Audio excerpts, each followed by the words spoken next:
problem. There we are. We are live. I'm going to record the session as well, just as a backup. Thank you. Great. Bore da a chroeso chi gyd, cyfarfod i'r cyfarfod heddi. Good morning and welcome to you all for the meeting today. In common with our principles of democratic service, this meeting is being live streamed in public, so may I take the opportunity to welcome anybody who is joining us that way.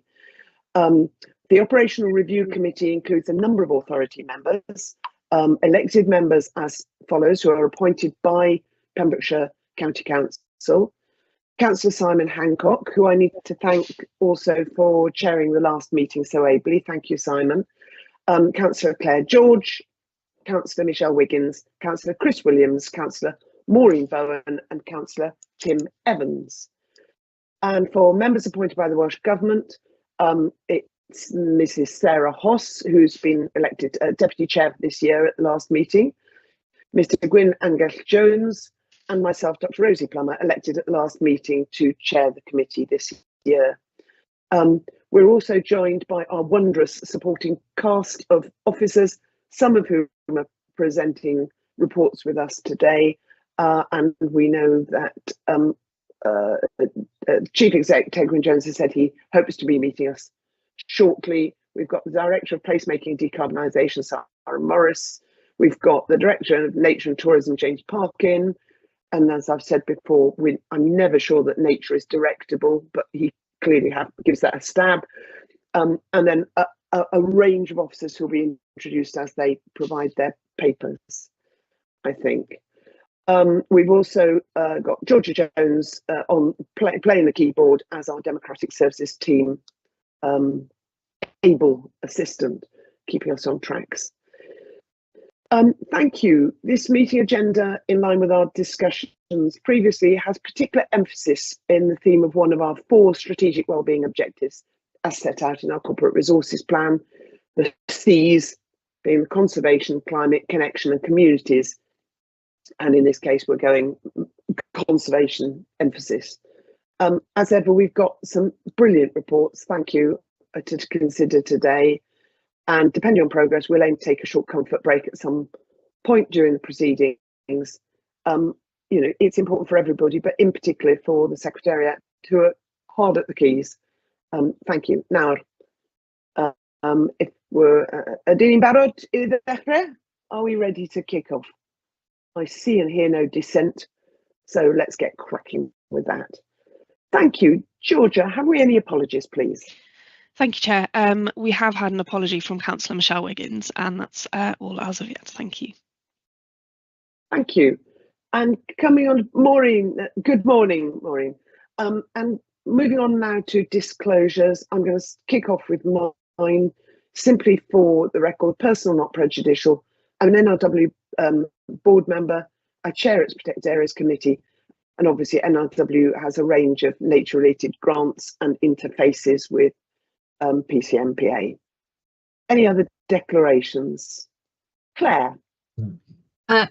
Chair, I'd probably like to declare I'm chair of One Voice Wales Pembrokeshire Area Committee, which is the representative body for town and community councils, just because there's quite a bit about community involvement on here and the like, so just thought I'd make. Super. I think it's really valuable to have declarations, not expect anybody, officers or public, to have to go off to the, read our registers, which obviously are complete. It's better to give the info in the meetings. Thank you. We've got Gwyn coming back in. I think he's clearly having a bit of techie trouble. Right. Okay. I'm going to ask for the minutes for the 25th of September to be commented on. I wasn't there. Simon, bless you, you chaired. Thank you very much. So if we can have any comments and a proposer and a seconder. Simon. Thanks, Chair. As you say, I was there. I'm happy to move them in terms of accuracy of the minutes of the last meeting of the Operational Review Committee. Thank you. Excellent. May I have a seconder? Somebody who was there?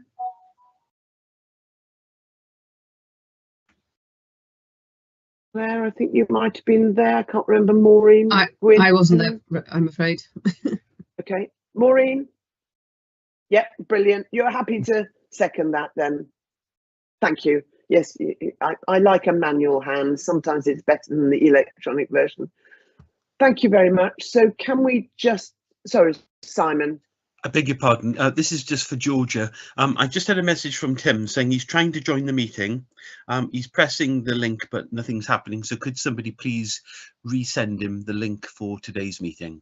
I'll do that now. Thank you, Excellent. Simon. Sorry, thanks very much, Simon, for that. That's really helpful. So I think without dissent, I've got a proposer and a second. Can I have a vote? I'm not sure, Gwyn, whether your hand is working. Oh, bore da, Gwyn. Popeth yn iawn gyda ti. Hear you, but perhaps you can do hand gestures. Great. Okay. So happy, Georgia. I think we've got the minutes confirmed. Thank you very much. I will be abstaining. Any other abstentions? I imagine Claire, for the same reason that we weren't present. But that's fine. Thank you very much. And as the minutes reflect, thank you again for electing me as chair for this year. I really look forward to meeting you on this committee. I think it's a fab committee and we're very lucky with the quality of the papers we get and the officers who are supporting us in it. So skimming onto the action log. Thanks to the governance team for the clarity in confirming completion or the way forward on all the actions. And I'll assume we're content to accept these unless anybody shouts. Draw breath, no shout. Grand. Thank you very much. So we've accepted the action log, which brings us on, cantering on at pace, to the first of our reports under item 5. And the first report starts on page 9.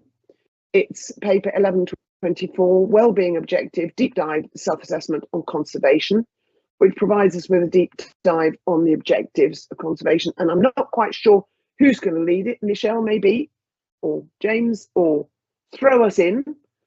And then we can take this forward. If you want to take a brief introduction or raise any points, we generally take the view that we have read the papers, and if there are any highlights or anything you want to give, that will be grand. Thank you very much. Diolch. Thank you, Chair. I'm going to lead this first element. I'm Michelle Webber. I'm the Head of Nature Recovery here at the National Park. Just for some of you who I don't know if I've met you all before, I work with the Access and Public Rights of Way team, the Countryside teams and the Community Archaeologist, as well as the Conservation team. And some of that team are here this morning. And thank you to those officers for attending. As you would have read in the reports, you'll see that this is the first report, is a deep dive self-assessment into the conservation wellbeing objective, and the report is focused on some of the outcomes, and these are to promote and deliver nature recovery, supporting the protection of 30% of land and seas for nature by 2030. The other is about the favourable conservation status is achieved on high nature value sites, and the increased land managed for nature recovery in the park, and an increase in ecological connectivity. And finally, that a wide range of people are supported to participate in taking action for nature. So I'll just highlight some of the key activities, outputs and outcomes from the report, which you'll see in that first progress assessment table.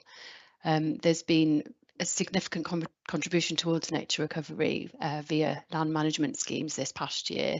And this is both in terms of land managed as well as increasing ecological connectivity. I'm not going to list all the details as you see them in the report, because there's quite a range of numbers and data there for you to look at, which you've already seen. But just to highlight, we've got the Connecting the Coast scheme, and this has facilitated activities including fencing, management of the coastal slope, and a range of different habitats which have been managed and created. This includes hay meadows, species-rich grassland, arable margins, herbal lays, and additionally there's plenty of hedgerows, trees and ponds have also been created. And these practical actions contribute towards resilient ecosystems in terms of carbon sequestration, and have also enhanced the profile of the national park within the agricultural community. And there's a huge amount of positive relationships being built and also further enhanced with farmers and landowners that we've worked with before, as well as new landowners and farmers as part of the current scheme. So there's been lots of opportunity for engagement as part of this work, and that crosses over in terms of the interpretation engagement on the schemes. And just to note, this scheme's been delivered by the conservation team, and my colleague Claire Flynn, who's also here in the meeting, is going to be providing you with a really loads more detail on the scheme later on in the meeting, and she'll be the next presentation.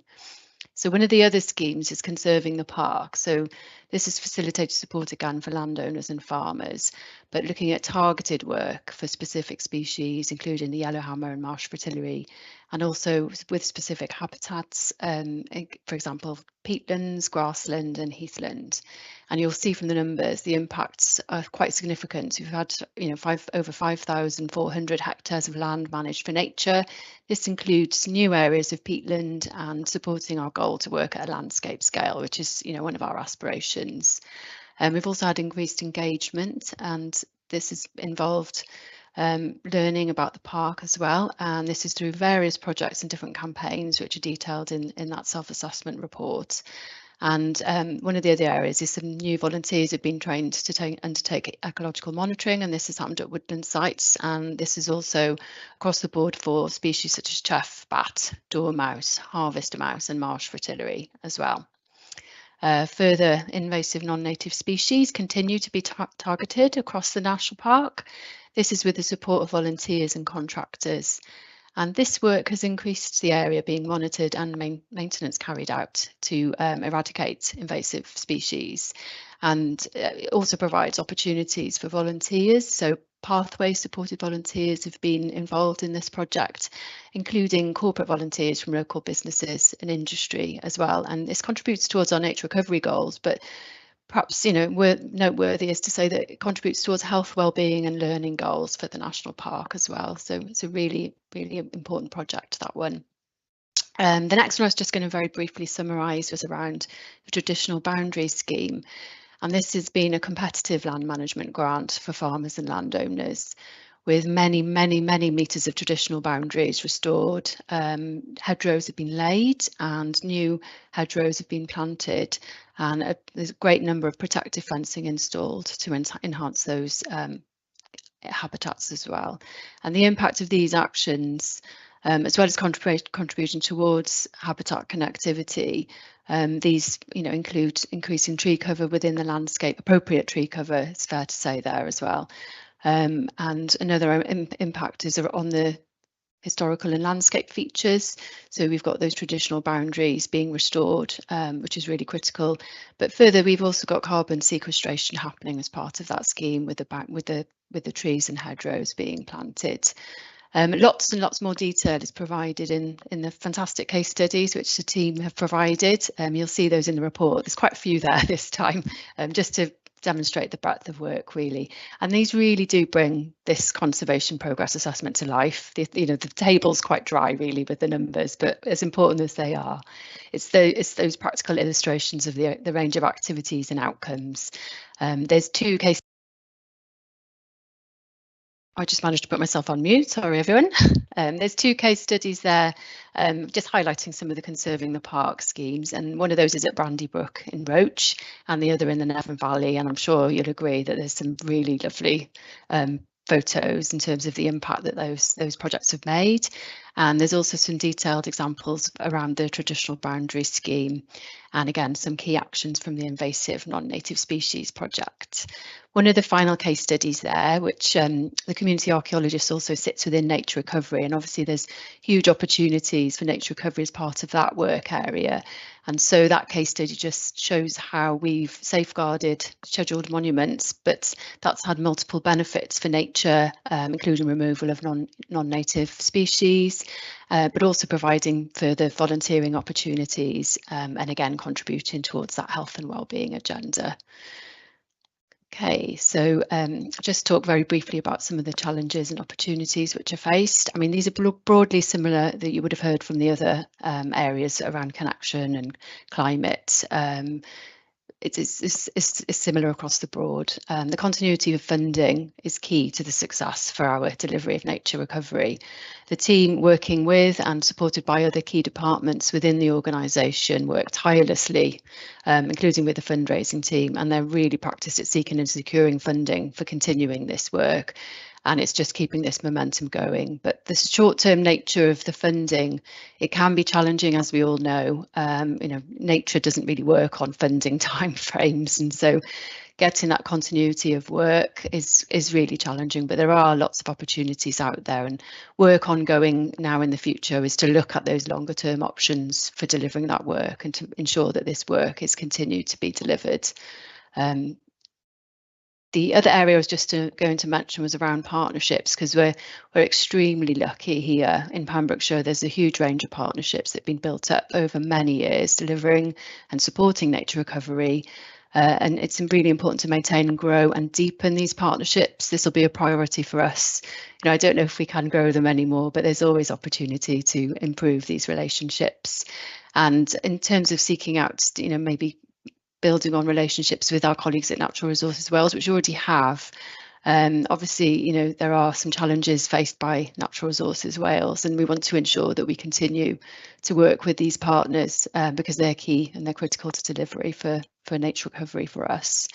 Anthony Rogers is also in the meeting, and he's from the Pembrokeshire Nature Partnership, and he'll be presenting to you later on this morning. He's going to be highlighting again the importance of this partnership working and how that cumulative combined impact of the work supports our goals, but also for nature recovery and the wider communities and areas of Pembrokeshire. You'll also see that there's a wide range of cross-cutting outcomes which the work contributes towards, and a summary of those is also shown in the report. I'm not going to go through those in detail, but clearly, the nature recovery work does cut across many areas within the work of the authority and wider. As you'll see, there's a huge range of activity, outputs and outcomes that are taking place to focus on the priority actions for nature recovery. There are far too many for me to report back here, so we've just given you, a bit of a snapshot here, really. The next steps really are to further embed nature recovery across the authority's work and to continue to deliver these existing projects, but also look at further engagement and exploration of wider and more diverse sources of funding. I think one area we need to look at is, private sector funding, and that's certainly going to be, one area that I need to focus on within my role in the coming years. If any of the committee members, if you'd like any further detail about any of the case studies or any of the projects, then myself and the team are of course happy to assist you with this. Please just get in contact with us. But I would like to take this opportunity to, while I've got the floor, to thank the conservation team just for their dedication and hard work this past year. And I'd also like to commend other members of my team because they've contributed significantly also towards nature recovery, and that's the community archaeologist, the countryside teams, and also the Access and Rights of Way team. I'm happy to answer any questions now. I'm supported by my colleagues Sarah Mellor and Claire Flynn, and if you want to do that now, we'll be moving on to the next reports and presentations. Otherwise, diolch. Thank you. Thank you, Michelle. That was a really kind of rounded coverage. Bore da, Tegrin, good to see that you've managed to join us after being with the auditors. Fantastic. As you said, there are so many strands to the team's work. It continues to be breathtaking in its achievements and outcomes, and to me ranges brilliantly between the very strategic, both in sort of species ecological conservation and more generally in sustainability, heritage feature conservation, but right across to some more minutiae, as it were. Some like traditional boundaries, meadow recreation, big park wide and beyond impacts, and others are other work you're describing is very pocket sized. As you've rightly pointed out, the collaborations, incredibly impressive, and the long-term, most of all, the long-term relationships, positive relationships that PCNPA has with its range of landowners. Given that nature recovery imperatives and the critical role of landowners, as well as the challenging uncertainties of our transition between CAP and SFS, the Sustainable Farming Scheme. That relationship with landowners is vital. Without it, as well, inadvertent damage can far too quickly be done with an agricultural machinery operation, you know, that unintended or ill-willed at times. And then you pointed some of the collaborative funding, you know, some of the peak work with the LIFE projects, which have come to an end with Natur and Beth, the HLF, Nature Networks and Sustainable Places. I think we will have a range of comments, and I think also, can we applaud the case studies? You highlighted Brandybrook as an example on page 17. Case studies are great, and again, it gives us everything from, you know, the plastic tree guards and that creation of woodland glades, which are important. You know, woodland isn't just trees, it's trees and glades, and both are kind of important parts. And I just love the happenstance of the Yellowhammer sighting that spun into a sort of wider feeder project element. And of course, the Brandybrook catchment, I think it's worth noting for us that it comes right the way down to that coastal realignment area, which is going to be really interesting. And indeed, perhaps the prospect or the impacts of the inner road development across that area coming forward. But I can see others have got hands up. I've got a range of questions too. I'm going to let the others have the floor to start with. Oh, good, we've got Tim coming in. Great. So just let's hang on and give him half a moment, hopefully. Claire, let's go to Claire first. Thank you, Rosie. Thank you, Michelle and team. Huge amount of work going on, and I think the challenges of the short-term funding for delivering what is a strategic objective across the county, let alone the world, is really challenging. Michelle, I just wanted your reflections on what we've been able to do more of or less of with the funding streams as they are. Are we seeing continuity of activity and provision, and or are we seeing less money for one thing and more money for another? Thank you. Thanks, Councillor George. It's a range, really. We've managed to, you know, continue some of the schemes that we have built up over a number of years, which has really helped. But actually, it's getting a bit. We just need to look at the way that we fund things in a different way. A lot of the funders now are looking at multiple benefits across the board and not just nature recovery, and that's opened up opportunities. You know, some of the things that we've been working on in the background is working with our inclusion and engagement team, and just looking at wider opportunities. And I think there'll be further opportunities in the future. I don't doubt that the funding will be there. We've just got to approach it in a slightly different way, if that makes sense. I don't feel like we've been doing any less, to be honest, and I think the team will probably agree with me on that. It feels like we're always doing more in some ways, but this, you know, we're certainly achieving quite a lot, as you can see. I mean, this is just a small snapshot. We wanted to save some for the next meeting. We don't want to tell you about everything in one meeting. So yes, I don't know if that answers it. I don't know if you want to add anything, Sarah. I think the perpetual challenge is the balance between the revenue and capital.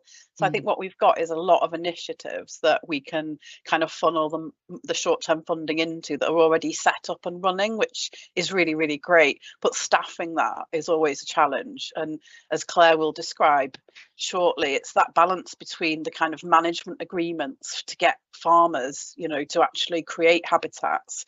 That's revenue, it's ongoing, it's something you have to do every year. It's not a quick fix, really. So I think that's the real sensitivity, just to kind of add to what Michelle said, really.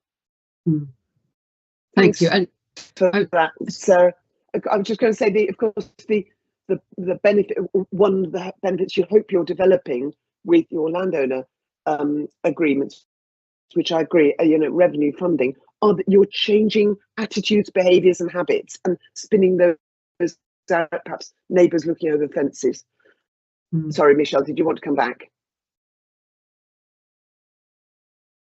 No, I think that's absolutely great. I mean, it's always been a challenge around capital and revenue, but I do think the funders are getting, they are waking up to that fact. It's certainly changed over the last 5 years or so, and some of the schemes, I know Anthony is going to talk about local places for nature, and there certainly has been a bit more focus on revenue funding for staff resource, but we just need to be clear on what our priorities are, and we're certainly going to be undertaking as new rounds of funding are starting now in terms of looking at what we are going to fund and what we are going to focus on in the future. So it's a really critical time that we're entering now. Great, thank you for that. Simon. Thank you, Chair. Just a comment and a couple of questions, if that's okay. I just wanted to say how inspiring I thought this was. I depressed myself the other day because I read the State of Nature report in Wales in 2023. I think it was published by NRW, which disclosed a very, very somber picture in terms of Welsh wildlife has gone down by 20% since 1994. We've got 18% of species are threatened with extinction. And I just think this was inspiring. This gave hope that it can be turned around if there's focused resources and dedicated staff like we've got. So I just wanted to say a huge thank you for restoring my hope in the future with these wonderful case studies and all this wonderful partnership working. So I wanted to ask two things. One, you mentioned corporate volunteers. I wondered if you could say us a bit more about that. And secondly, what did you find the most challenging? There's a huge range of outputs and outcomes, but what did you find the most challenging? What was the greatest hurdle or difficulty you encountered? But warmest congratulations on a really inspiring report, and that's the collective efforts of so many people. Thank you. Thank you. Thank you, Simon, and some very good questions there too. Yeah, thank you. It's those comments are really appreciated. The hard work that's going on within the team. Sometimes you get sort of stuck in your own kind of little tunnel of work, don't you? And it's really good to get that recognition. On the first point, in terms of the corporate volunteers, so this was in relation to the invasive non-native species project, and so the officer was working with volunteers from industry, and this was, I think, people from the Port Authority, wasn't it, Sarah? I think I'm right in that one. And it's, I think there's opportunity for that engagement because we've got our sort of normal sort of pools of volunteers that we're using through the various volunteer setups that are already in place with the inclusion engagement team, but actually there's further opportunity to widen those opportunities for volunteers. There's lots of different kinds of volunteers, and that work is so important, as I said, in terms of delivering nature recovery, but also for those people's health and well-being. I mean, it's clear everyone realises the importance of nature and being in nature for people's health and well-being. And that's a really important area of work. On the second point, in terms of the challenging, I think I'd go to Sarah on this one, because she's sort of in it with the conservation team. And I'd be grateful for Sarah's input on that second question. Thanks, Sarah.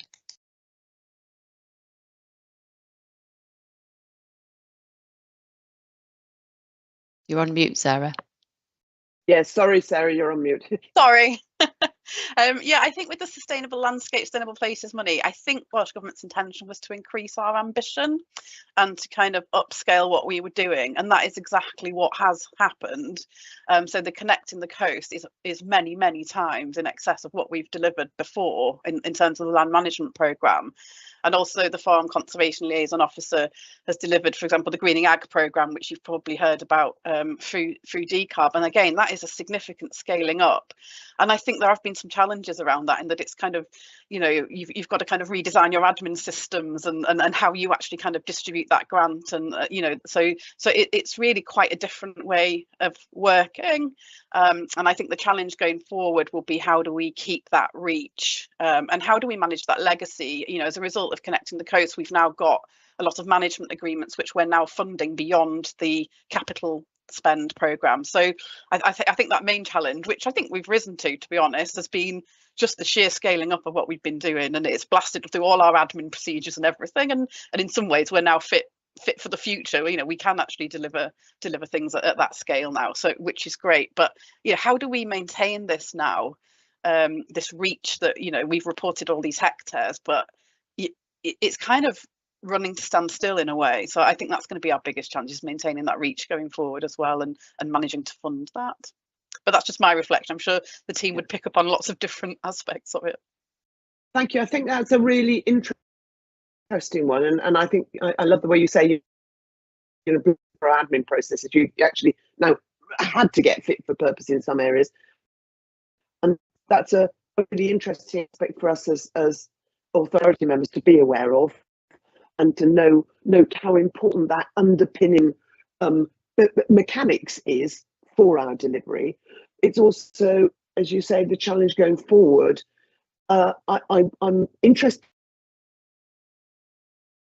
to see how we can do an analysis of the social impact, social return on investment. So how contagious have us in our management agreements been in getting people, land managers and others, to refer the work and to extend the work, you know, within their own, perhaps within their own holdings. So I wonder whether we can do some of that rather more qualitative and quantitative sort of assessment. Gwyn, coming on to you.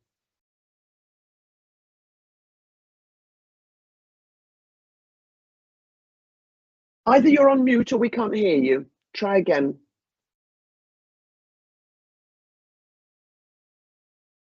Oh, still can't hear you, I'm afraid. Really sorry. No. Okay, sorry about that. Thank you. No, that's frustrating. If you can put a question in the chat, then obviously we can pick it up, and that's very frustrating for you. I appreciate. You know, I don't know. I'm sure there are other people who perhaps want to pick up on some things. It was a good question, Simon. I was kind of interested in what have been the biggest surprise. That's a sort of different nature of question. And I'm also interested too that we've got some areas, for example, where you talk about how effective is that catchment focus, for example, on the Balsam and the Inns. You know, obviously we've got finding so far we're going up to the headwaters, as it were, or at least starting as high in the catchments as we can. Do we have any sense of whether we're going to be on a constant forced bridge? How can it creep back again, either via contractors, agricultural operations, fisher folk, or whatever? So, you know, how is that targeted approach working? I'll take that one if you want, Michelle. Sorry, Rosie, you were breaking up there a bit, but I think you were asking about the Inns targeting catchments. So yeah, I mean, we've got one really small example of a small catchment in Porthgain where we have actually cleared the catchment, and it's got a piece of our land at the bottom, and so that constant investment that we used to put into managing Inns on our meadow at the bottom of the catchment is now focused on what we call monitoring and maintenance. So you're right, you can never just walk away, but the idea is that you're retargeting those resources at monitoring and hitting outbreaks rather than constant, you know, fruitless control. It does get much more challenging as you scale the catchments up. So the Gwaun, for example, you know, we're probably about 70–80% of the way there, but we do still find small outbreaks. And so in some ways, there's always going to have to be a level of investment made into Inns. But the way I see it is we would do that anyway. It's just we're changing where we're placing that investment and what the emphasis is. And if the emphasis can be on monitoring and maintaining something as Inns free rather than fruitlessly tackling Inns outside of a catchment programme, then that makes sense. But I don't think we fully have the answer for some of the more complex catchments. The Nevern sticks to mind. We're working a few headwaters there, and I think, yeah, I think it is a challenge. But the way we've worked is that we've got a process of monitoring and maintenance once we've cleared an area, and we can actually hold the line. So say, for example, if funding runs out, we can actually draw a line in the catchment and say, well, actually, we'll hold the line to this point. And we've got a fantastic contractor base now, contractors working a bit more on the monitoring side as well. So Yeah, I think we're as prepared as we can be, but it's definitely a challenge, and something that we are Thank you. continuing to think about, I suppose. Thank you. That's really interesting reflections. And there again, it's that landowner and contractor training and awareness, which is another thing one can, because they will take that experience to other places they're working in. And how do we, how that ripple effect, we're influencing minds and attitudes, because as we know, that's going to be incredibly important. I mean, I completely agree, as Simon has said, you know, given the complexity and the very challenging position that Sonar, and indeed interim Sonar, also will be out in due course. You know, the picture is not a pretty one, as Ant has already emphasised in his report, which we'll come to. So, you know, it's great to have the optimism, but my God. So thank you, Sarah, for that good description of how you can, you know, do something and then hold a line in a particular area. That was really useful. Biggest surprise, Michelle?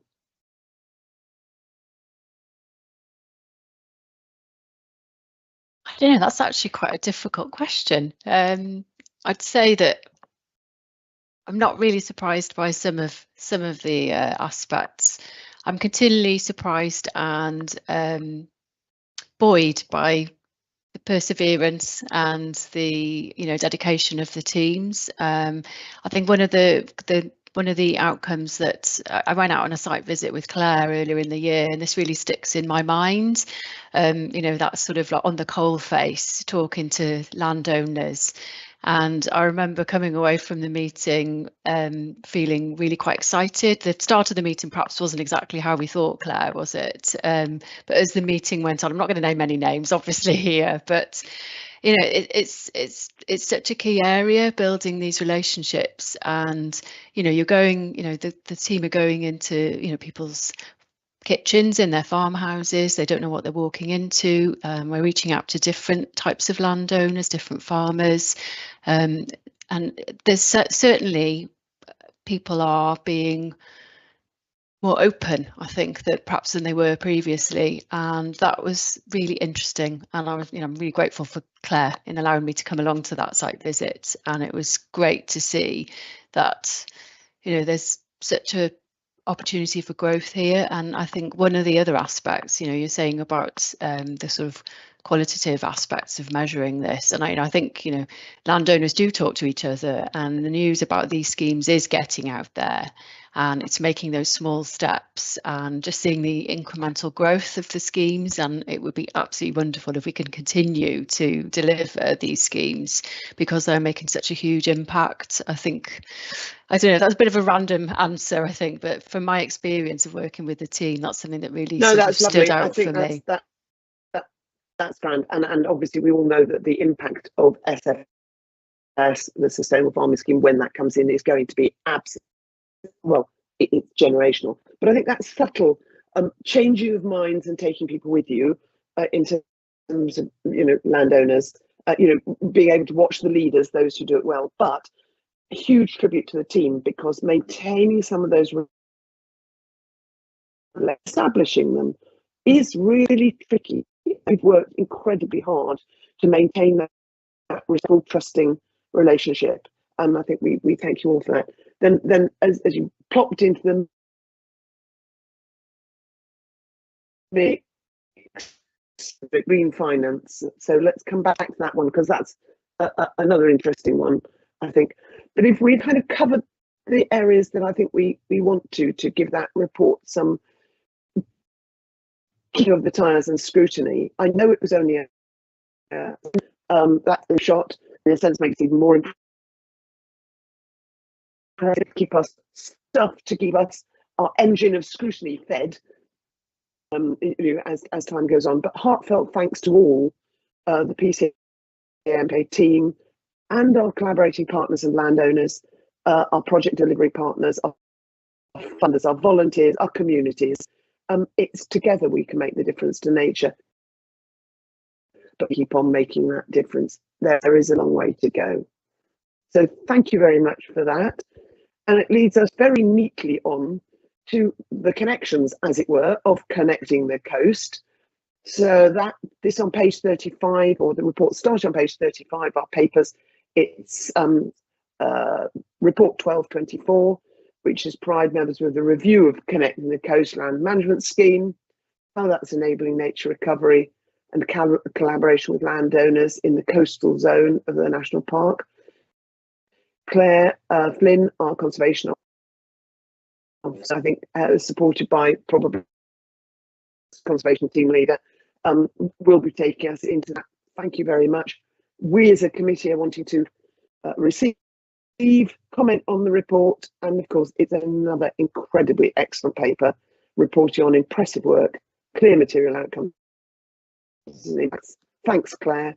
Floor is yours to do your intro and brief summary for us. Thank you. Thank you, Rosie. And yeah, thank you everyone for giving me this opportunity to go into a little bit more detail about connecting the coast, obviously one of the strands that Michelle has referred to. So for those of you who don't know me, I'm Claire Flynn, and I've been working at the park since May 2023. I was employed specifically to deliver Connecting the Coast, and yeah, it's been a whirlwind in terms of, you know, we were saying about challenges. It's been a whirlwind, but hugely rewarding so far and hugely enjoyable. So I'm going to take you through some of the projects. So I shall share my screen. Bear with me a sec.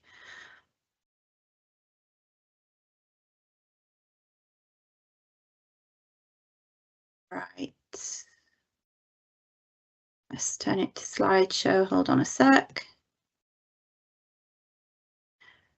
Rosie, can you give me a verbal okay on that? Got that. Lovely. Thank okay, you. So just to say as well, all of the photographs in here are mine. Not that I'm bragging about my photographic skills, but I just want to stress that it illustrates being out on site, doing the work, snapping on my phone. So all of the images really reflect our daily sort of work on the project.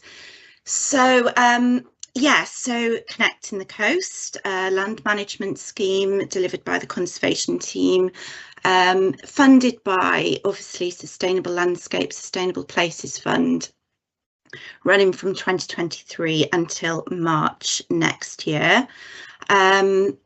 I'm sure a lot of you are familiar with SLSP funding, so I'm not going to go into detail on this infographic, but obviously it covers the 8 landscapes in Wales, 3 national park and the 5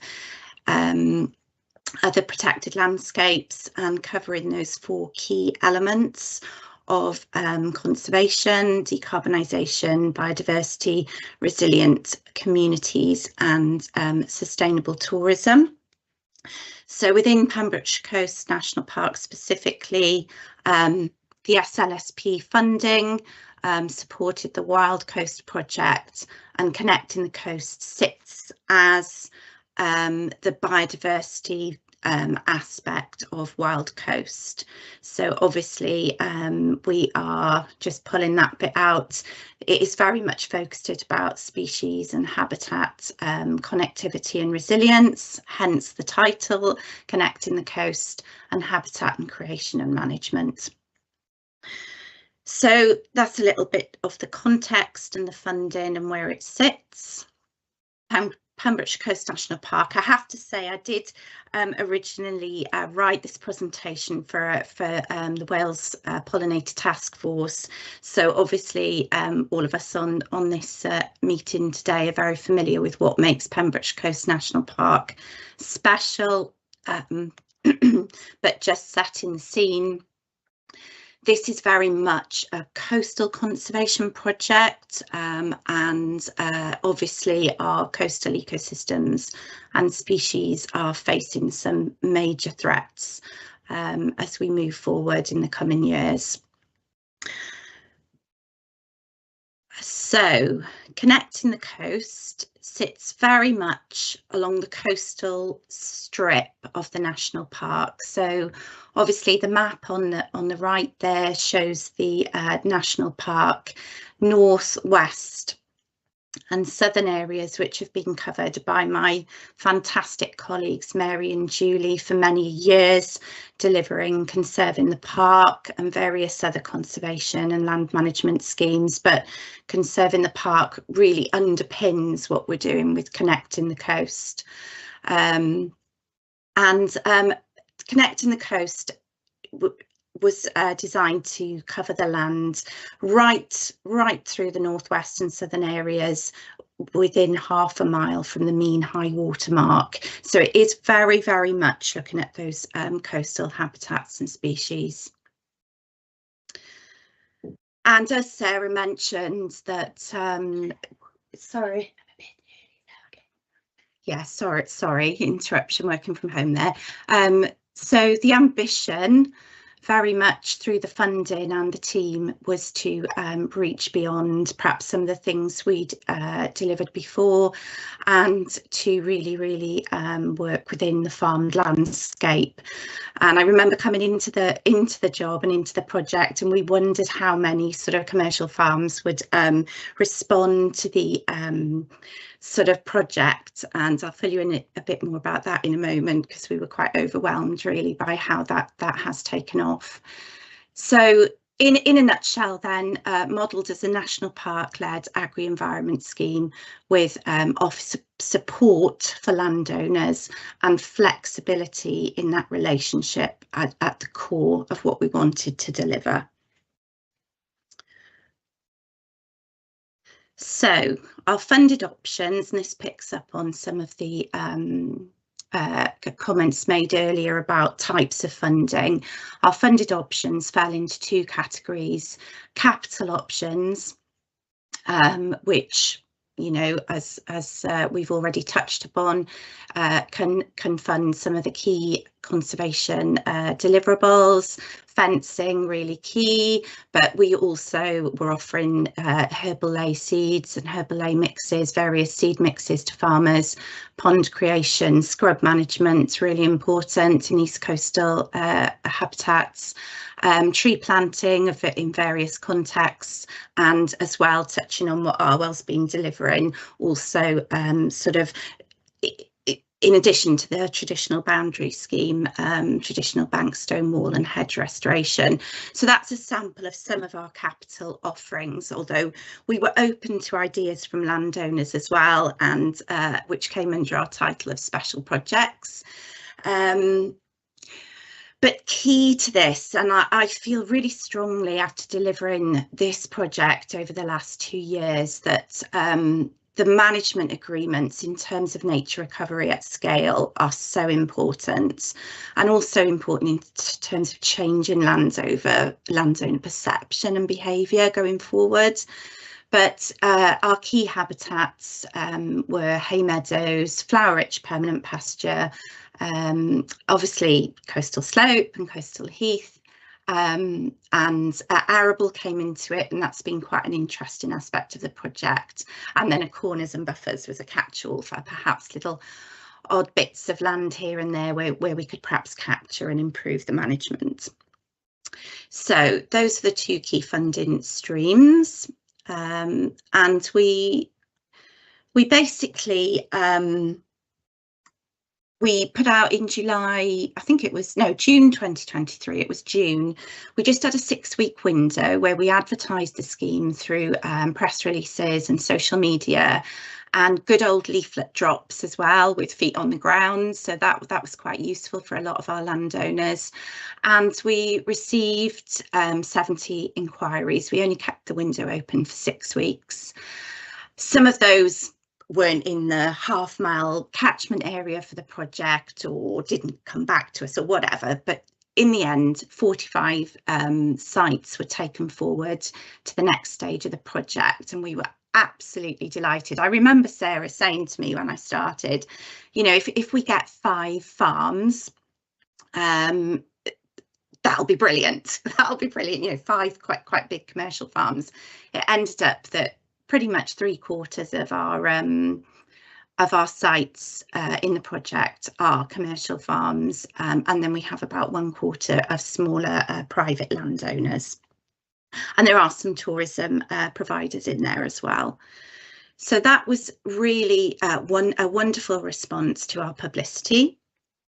The map on the right shows the little red dots show the spread of sites around the coast, which for a project called Connecting the Coast, and what we're trying to achieve here, I'm just absolutely delighted by the spread around the National Park coastal strip.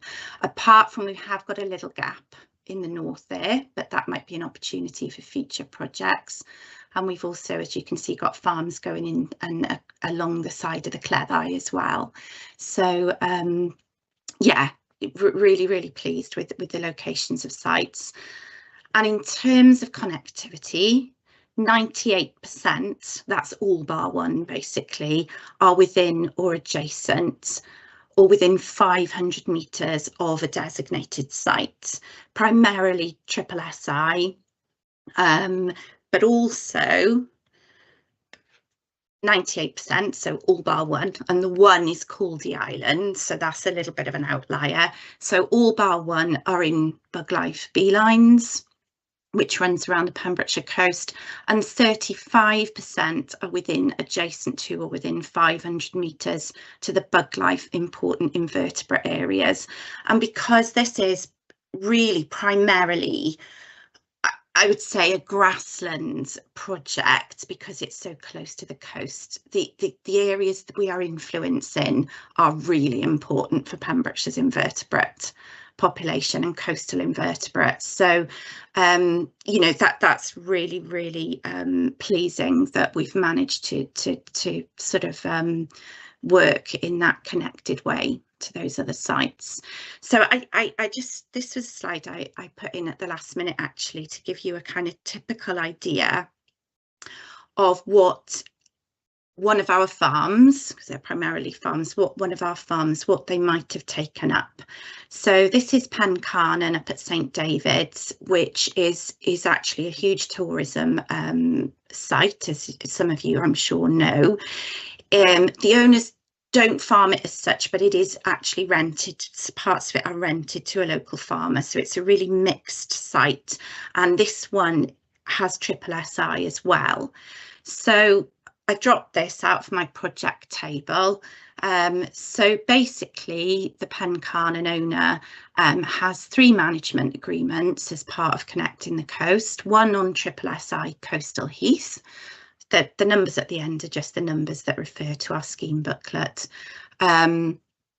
She's got 2 fields that are under now hay meadow management. She's got 1 under species rich pasture. We've provided some capital grant for fencing repairs to enable grazing on the coastal heath part. We've done some scrub clearance, and because it's a tourism provider, we've also provided some really nice interpretation for her campsite field. So that is almost like a typical package, if you like, that landowners have taken up. So just to give you a snapshot of some of the outputs, and bearing in mind this has been delivered in 18 months. It is quite a lot that we've managed to achieve as a team, and it has been an absolute team effort. It's been all hands on deck really, but 19,000 metres of fencing to facilitate conservation grazing, 86 hectares of coastal slope are now under management agreements with us, nearly 100 hectares of hay meadows and species rich pasture, 10 hectares of unsprayed arable margins. That doesn't sound like much, And it isn't a huge part of the project, but it's turned out to be quite an important one. And of course, their margins, so the hectareage doesn't sort of add up in the same way as fields. We funded 200 hectares of seed mixes to provide sort of buffer zones in more intensive systems, and 2,500 metres of hedgerows, trees, ponds, and interpretation. There is a little, and there's other things that have gone on as well that we've supported, like I say, a little special projects where landowners have had specific requests. So trying to pull out some highlights is really difficult because it has been fantastic, actually. It's been for me personally, it's been a huge learning experience. And, you know, I feel Councillor Hancock, I think it was, said about, you know, reading the State of Nature report. Well, this has given me hope. It has been really positive, but I think one of the key ones, and it goes back to, I think, this difficulty with capital and revenue funding. So this project in 18 months has secured swathes, not a very sort of scientific measure there, but it describes it for me, of land enhanced for biodiversity through relatively simple measures. So this picture was taken on the Angle Peninsula on a farm that it hasn't been always that easy to work with, but the fencing allowed us to implement a summer grazing break on nearly 20 hectares of land, and 6 weeks after the cattle were taken off, this is how that 20 hectares looked. This is in a really important area for invertebrates, birds, in South Pembrokeshire, really near to Castlemartin, so it provides a huge area of habitats near to these important and quite isolated sites. And this was done with a management agreement which is costing us around £2,000 a year for the next 5 years. Obviously the capital is on top of that, but for £2,000 a year, this is what we're able to achieve. It doesn't all look like this. You know, other sites are far more in a restorative phase, but this is a sort of impact we can have. And like Rosie said, it's not just about 5 years, it is about changing minds and engaging with landowners and their families as well over the longer term in what they can achieve for nature recovery. And yeah, again, that brings me on to working with our landowners. That's been an absolute joy of the project. Some of them are people that I know the team have worked with before over many years. We have actually now got quite a lot of new owners that are working with the park on the basis of this. And all of those 45 sites are still with us. We haven't lost a single one over the course of the project. And I would say, like Michelle said, it's not always easy to work with farmers that are under pressure, but those cups of tea in kitchens and, building those relationships over time is absolutely key to nature recovery at the end of the day. So that's been fantastic. And yeah, I'll come back to that in a sec. Again, completely on the same topic. This is Coastal Slope, which has been managed with one of our farmers who hadn't worked with the park before, as far as I know. But he'd been doing this on his coastal slopes for the last 20 years. And he hadn't had any input really from NRW or us through those 20 years, and this is what he'd been achieving, and he was really proud of it. And he was quite a reluctant farmer when he first came on board. I met him at the show and he was, oh, I don't know about this, I don't know about this, I don't know if I want to be tied into this. And now he's probably one of our most proactive farmers, telling me, that he's brought other pastures into grazing breaks in addition to the ones that we're paying for. So you know, giving that feedback to them and celebrating what they're already doing across Pembrokeshire has also been a good part of the project. Just highlighting, sorry, shall I? I've got one more. Yeah, one more and we're done. Yeah, sorry, Rosie, tendency to ramble on. Yeah, so scarce and rare species recording. Our arable margins have that we've brought into the project have been surveyed this year, and almost of scores of national importance. And I think as the scheme rolls on over the 5-year management agreements, we'll see more and more of sort of individual kind of rare species being spotted across our sites. So I'll whiz through this then, but basically for the future we want to continue what we're doing and work with the landowners to do that. Monitoring changes, we've got more plans to develop that this coming year and include volunteers more in our monitoring and developing our monitoring schemes. And Rosie, you mentioned on sort of capturing that qualitative outputs and evaluation of relationships with land managers, landowners as well, not just the ecological monitoring, but you know, the monitoring and evaluating what we've done and how we've integrated with landowners. And yeah, the last two, sharing best practice and reaching out beyond the park and within the park to share what we've done, and hope that it can feed into bigger conversations and policy, who knows. So there we go. Sorry that went on a little bit long, but hopefully that's given you a bit of detail on connecting the coast. Thank you very much. Thank you very much, Claire. And if you can just take the images down so we can see each other, right, then I can see the other participants. There we go. Fabulous. Thank you.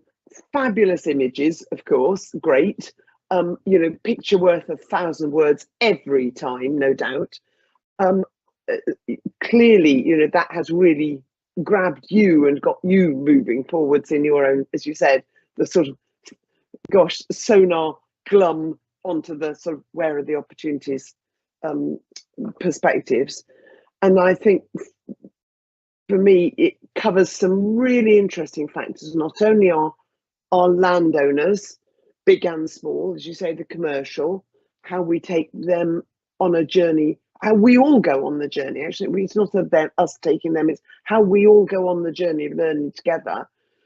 Big commercial, small, and then that very wider effect of, you know, into the interpretation on the coastline, the tourism users and interfaces both along the coastline and perhaps with some of the small participants, because as you said, you've provided some interps, etc. And I think I will push particularly on that.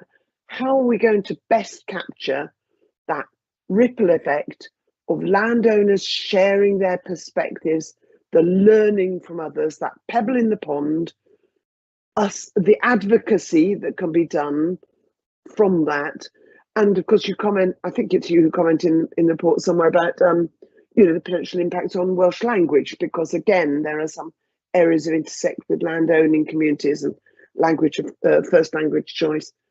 How we evaluate that and how we then use that to leverage as an evidence base for, as Michelle says, our future funding prospects, perspectives, how we can bring that to bear to increase that influence and impact that we're having. So it's a sort of wider question, but I think I'd like to come on to a couple of others. So I can see Simon's got his hand up. Simon. Yeah, that was really great. Thank you very much, Claire. And again, wonderful and inspiring to see all the activity that's being carried out. Just a couple of questions. Really pleased that there were, I think I spotted from your map, I think there were 6 farms around the Cleddau and probably one of the tributaries going towards West Williamston, it looked, or the Carew River, that had signed up as well. What's the sort of, what's the difference between their sort of the activity carried on those sites compared to those that have that are properly on the coast? I just wondered if there was a different focus and function. And secondly, I suppose as a comment to to all my colleagues and the chief executives in the meeting as well. You know, we as a park must make sure we've got the resources to help to ensure that all of the sort of inducements and all the sort of fees that we're paying people, we've got to make sure that we've got the sufficient resources to make sure that that's available for future, to ensure that this excellent work is maintained and carried out in the future. Thank you. Yeah, thank you, Councillor Hancock. Yeah, to be honest, all the sites are hugely variable in the packages and measures they've taken, and I mean they can vary from, you know, quite extensive packages, if you like, down to a couple of owl boxes, you know, where we've got smaller private landowners. So there's huge variable along all the sites, not just between the estuary and the coast. And just thinking about the ones on the estuary now, one of them is quite a sizable mixed beef and arable farm, and that, for example, that's actually one of our biggest grants, which covers several management agreements, which are all quite similar to what we're doing on the coast. So I think there's a couple of management agreements for species rich pasture. There's hay meadow restoration on quite an intensive field there, but I would say the other ones on the estuary, so there is a difference there. So we've got one focusing on otters. So that we've funded an otter survey there, and we're looking to possibly, which has come out as very, very positive actually, it's just been done, and we're looking to perhaps spend some of our remaining capital on funding an otter halt there. So that's obviously quite different to the stuff on the coast, because it's primarily farms. A lot of it is funding fencing for conservation grazing, often linked to management agreements for hay meadow restoration within the farm system, or you know, funding grazing breaks on permanent to sort of enhance permanent pasture. So there isn't that much difference between the estuary and the coast, other than that odd one, if you like. Yeah. Okay, thank you. That's great. Claire. Yes. The other Claire. Sorry, the other Claire. Claire, I'm yeah. sorry. A matching pair of Claires, Claire. We'll always have a brace of a good thing. Yeah. Indeed. Bookended. Yeah. Claire, will you talk me through what conservation grazing is? That's a new concept to me.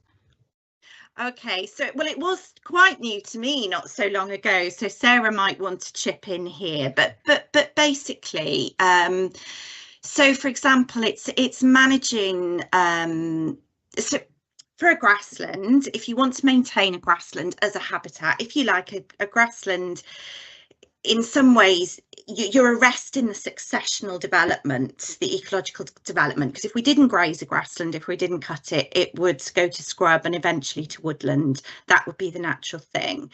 And you know, grasslands are obviously good species rich grasslands, and hay meadows are hugely diverse in terms of birds, pollinators, you know, other invertebrates, etc. So we want to arrest, we want to stop them going to scrub.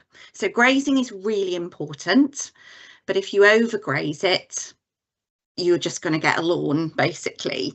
So fencing, for example, facilitates, if we've got a pasture, then we might put in fencing to enable the farmer to take the animals off during the summer growing period, so that the grassland ecosystem gets a chance to grow, flower and establish with fine grasses and an increased diversity of wildflowers.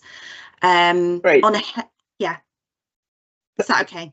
Yeah, there is more. There's more. But I'm sure there's lots of books also written on it. But yeah. And I might, as you said, Claire, want just to give us a kind of another set of perspective or add to that. I think that was a very thorough explanation, but just to add that we've got, you know, one of the oldest grazing schemes in Wales here, with providing kind of grazing ponies across the national park, which kind of underpins a lot of what we do, and that's kind of increasingly taken up more and more of our core budgets as well. So that's another area where, you know, the more work we do, the more pressure we're kind of putting on this need to help, you know, provide animals, and one of that reason is, you know, obviously farmers not having the right breeds of animal in an intensive farm system. So the type of animal is really important as well. But I'll leave that there. Interesting. Thank you. And thank you. Thank you. And thank you very much for that. Thank you for all you've presented to us today, Claire F. I suppose Claire G.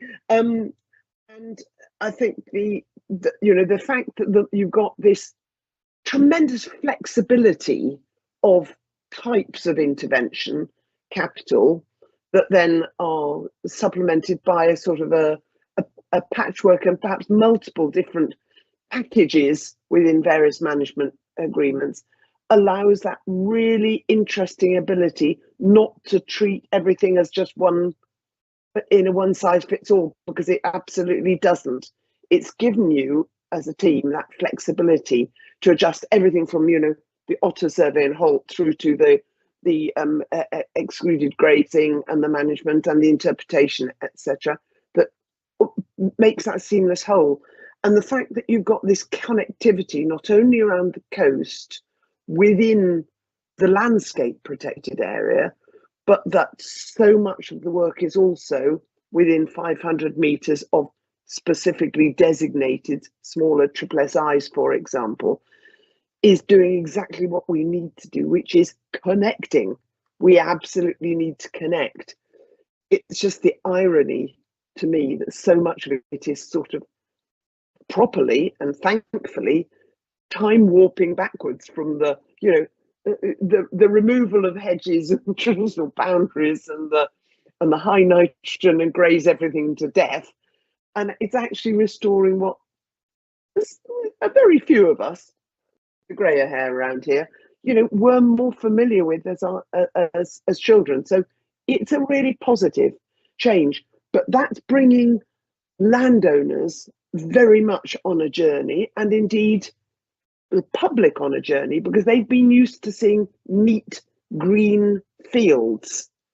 So it's actually a visual impact, it's a perceptual impact, and it's a whole kind of attitudinal impact. And I'd really like to press us perhaps for next time to think about how are we going to capture some of that wider collaborative relationship, social return on investment advocacy. You've already given us, I think, a really good illustration of how you're getting bang for buck. You know, £2,000 management agreements is really achieving a lot on top of the capital. But how are we going to kind of capture some of that advocacy and that wider impact so that we can use it as a lever to our future funding? I think unless anybody's going to come in desperately with a question, I'm going to suggest we leave it there and have a 10-minute break, and then we can come back to the next half of the meeting, which is the next two items. But please, thank you, Claire, Sarah, team, Michelle, again, because I heard you say the team effort, and it clearly is, and the way you're presenting that. Okay, so if we do a 10 minutes back at 11:23, thereabouts. George, you can put the time in the chat, that will keep us to speed. Thank you very much.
Right.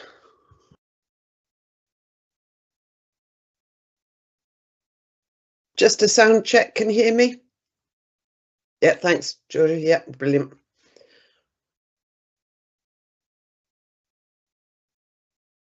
Grand.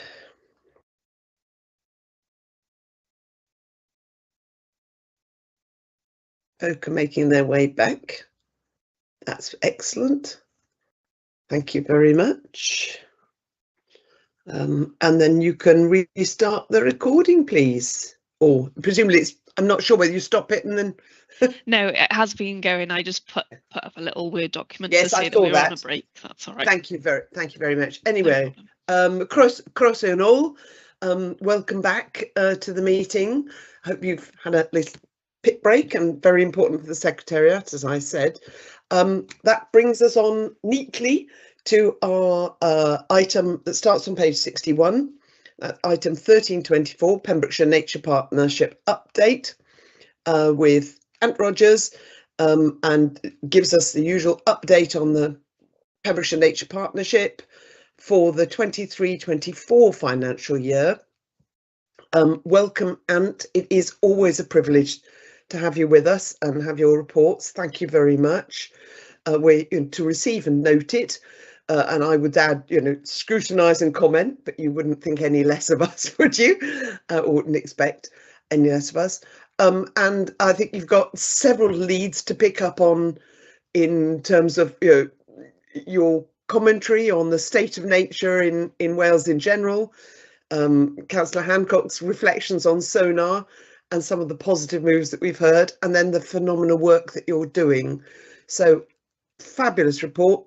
Up to you to do your intro, and then we can take any questions and develop our discussions. Thank you very much. Thanks, Dr. Muller. No pressure then. Fantastic. Right, let me just share a screen. 2 seconds. Hopefully you can all see that now. Give us a thumbs up. Yep. Yeah, we've got it. Lovely, great. Okay, thanks.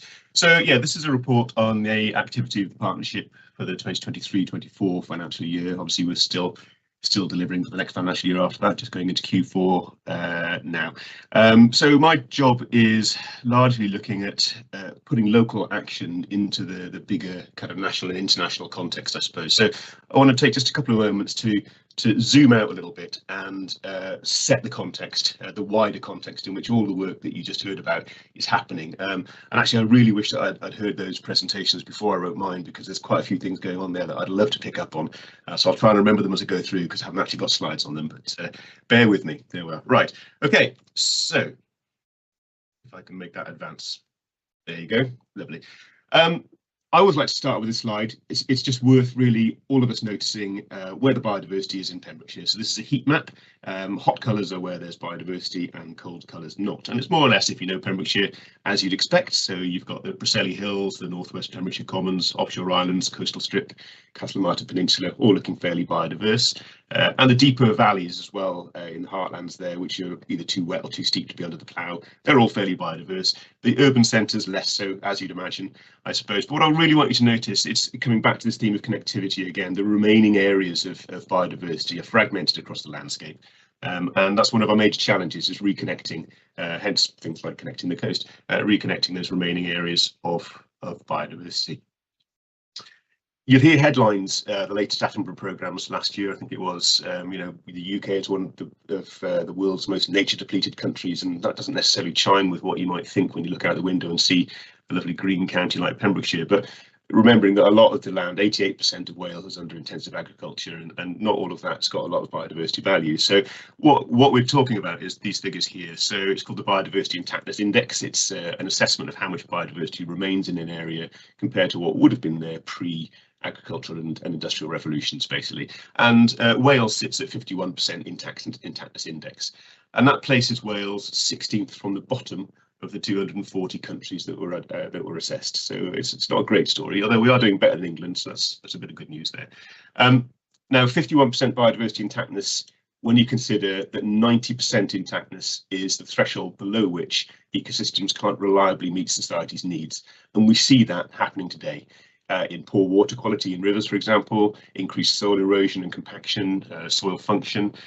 We see it in increased flood risk, for example, urban temperatures and air quality. These are all things that, with the biodiversity intactness index above 90%, we'd expect to be more resilient. So we are seeing those impacts at the moment.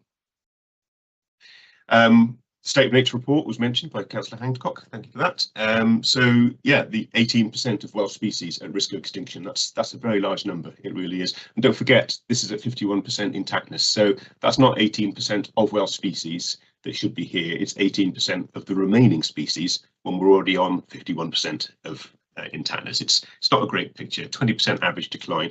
Within that, what's hiding within those figures, and what's important to note, is that some species have been improved and some have declined. What's tending to happen is the specialist species are in drastic decline, and the generalist species are doing not so bad and even filling some of the niches. So there's a mixed picture within that headline, I suppose. Zooming out to the international context, for example, so as a nation, we have a commitment to the United Nations through the UK government, and that was originally to halt the decline in biodiversity by the year 2010 and then reverse it. That was the commitment. Every signatory to the UN Convention on Biological Diversity failed to meet that target in 2010, so it was simply reset to 2020. And every signatory failed to meet it in 2020. So we've now got what's called the post-2020 biodiversity framework coming in, and one of the targets associated with that is very likely to be, as already been mentioned in this talk here, what's called the 30 by 30 target, which is to protect 30% of land and sea for nature, for biodiversity by 2030. And national parks are likely to be key to the delivery of that 30 by 30 target. And I'll come on a little bit later some of the work we've been doing on that. So I've been sitting on a group for Welsh Government looking at what exactly would count towards the 30 by 30 target. And I know that colleagues in the National Park have been sitting on a separate group on designated landscapes as well. So we'll come into that in a bit. All the trends that we can see from the State of Nature reports, which were produced in 2013, 16, 19 and 23, they show continued decline. So we haven't halted that decline in biodiversity. And to that end, the Senedd declared a nature emergency in June 2021. And interestingly, and they explicitly said when they declared a nature emergency that it should be considered to be at the same scale and at the same time as the climate emergency. I think things are a little more developed in tackling the climate emergency. People understand it a little better. The nature emergency, we've got a little bit of catching up to do, but explicitly the Senedd say that we should consider the two emergencies on a par with each other. To give the legal context, there's a lot of legislation around environment, but specifically there are two overarching bits of legislation which apply across all of the functions of the National Park Authority and indeed all public bodies in Wales, and they are the Wellbeing of Future Generations Act, which I'm sure you're all aware with. It's the first act anywhere in the world to embed the principle of sustainability into decision making in public life. It's very groundbreaking, but specifically I like to highlight the resilience goal because it's often misquoted as being about community resilience, and it's not. The wording is there for you. It's specifically about ecological resilience and how that supports community and economy, for example. In achieving these goals, we're supposed to be acting in these 5 ways of working, which is these long-term preventative integrated approaches with collaboration. And this is the nuts and bolts of what the Nature Partnership does, working with the National Park Authority and other partners in these integrated long-term collaborative approaches to create a resilient Wales. The other bit of legislation that overarches everything is the Environment Wales Act 2016, and Section 6 of that Act places a duty on all public bodies exercising their functions in Wales to maintain and enhance biodiversity so far as it's consistent with the proper exercise of your functions, and in doing so promote the resilience of ecosystems. So, for example, your Rights of Way team, their primary piece of legislation is going to be around about countryside access and rights of way. They obviously need to meet those duties, but once they've done that, once they've secured that duty, they then need to consider the Section 6 duty. And that's why we've been working with the National Park Authority, for example, providing machinery to manage the rights of way network differently to enhance biodiversity whilst providing access. That's how the Section 6 duty pans out on the ground. And the Environment Act also builds the intrinsic value of biodiversity into law in the first place in anywhere in the world, as far as I'm aware. So value of biodiversity for its own sake rather than just for the services it provides for us. Very important but often overlooked. To give you the financial case for why we need to spend money on this biodiversity stuff, this is the Global Risk Report, the latest Global Risk Report for 2024. from the World Economic Forum. So these are the people that meet in Davos every year. And they give an assessment of the top 10 threats to the global economy in the short term, which is 2 years, and the long term, which is 10 years. And if you look at the 10-year forecast, the third greatest risk to the global economy is considered to be biodiversity loss and ecosystem collapse. But it doesn't feature in the 2-year risk report. So it shows us again, there's the short-termism in the way that people think about the economy and the environment and such like. In 2 years, well, probably kick the can down the road. But in 10 years, actually, it's the third greatest risk to our global economy. So it's something that we really need to act now to prevent further cost down the road. But I think everybody here probably knows that intrinsically. And finally, it's worth highlighting again this review, the Dasgupta review. So Professor Partha Dasgupta was is an academic economist, and he was commissioned by UK government to look at the economics of biodiversity. And the report is very thorough and very long, but the headlines are here for you. I won't read them out. Basically, Professor Dasgupta was saying that as a society, we have utterly failed to properly value biodiversity and the services it provides for us, and to understand that we as the society are embedded within nature, not external to it. There's not us and them, we are nature. I think if we all understood that better, then we might act in a better way as well. So well worth having a look at the headline messages, at least of the Dasgupta review, if you get a chance.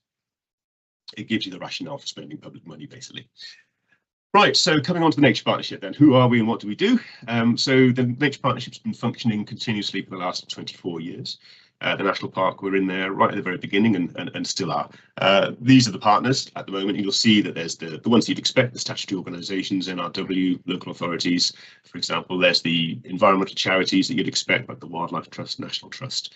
There's also some from the private sector as well. There's First Milk and Bluestone and Welsh Water, for example, amongst others. So it's a fairly broad base, and it's basically anybody who has any kind of nature conservation interest or remit. And the idea is that we collaborate together to try and make delivery of nature conservation objectives as efficient as possible, get as much done as we can with the money available. We don't have any statutory powers, we can't force anybody to do anything. It's a collaborative network, basically.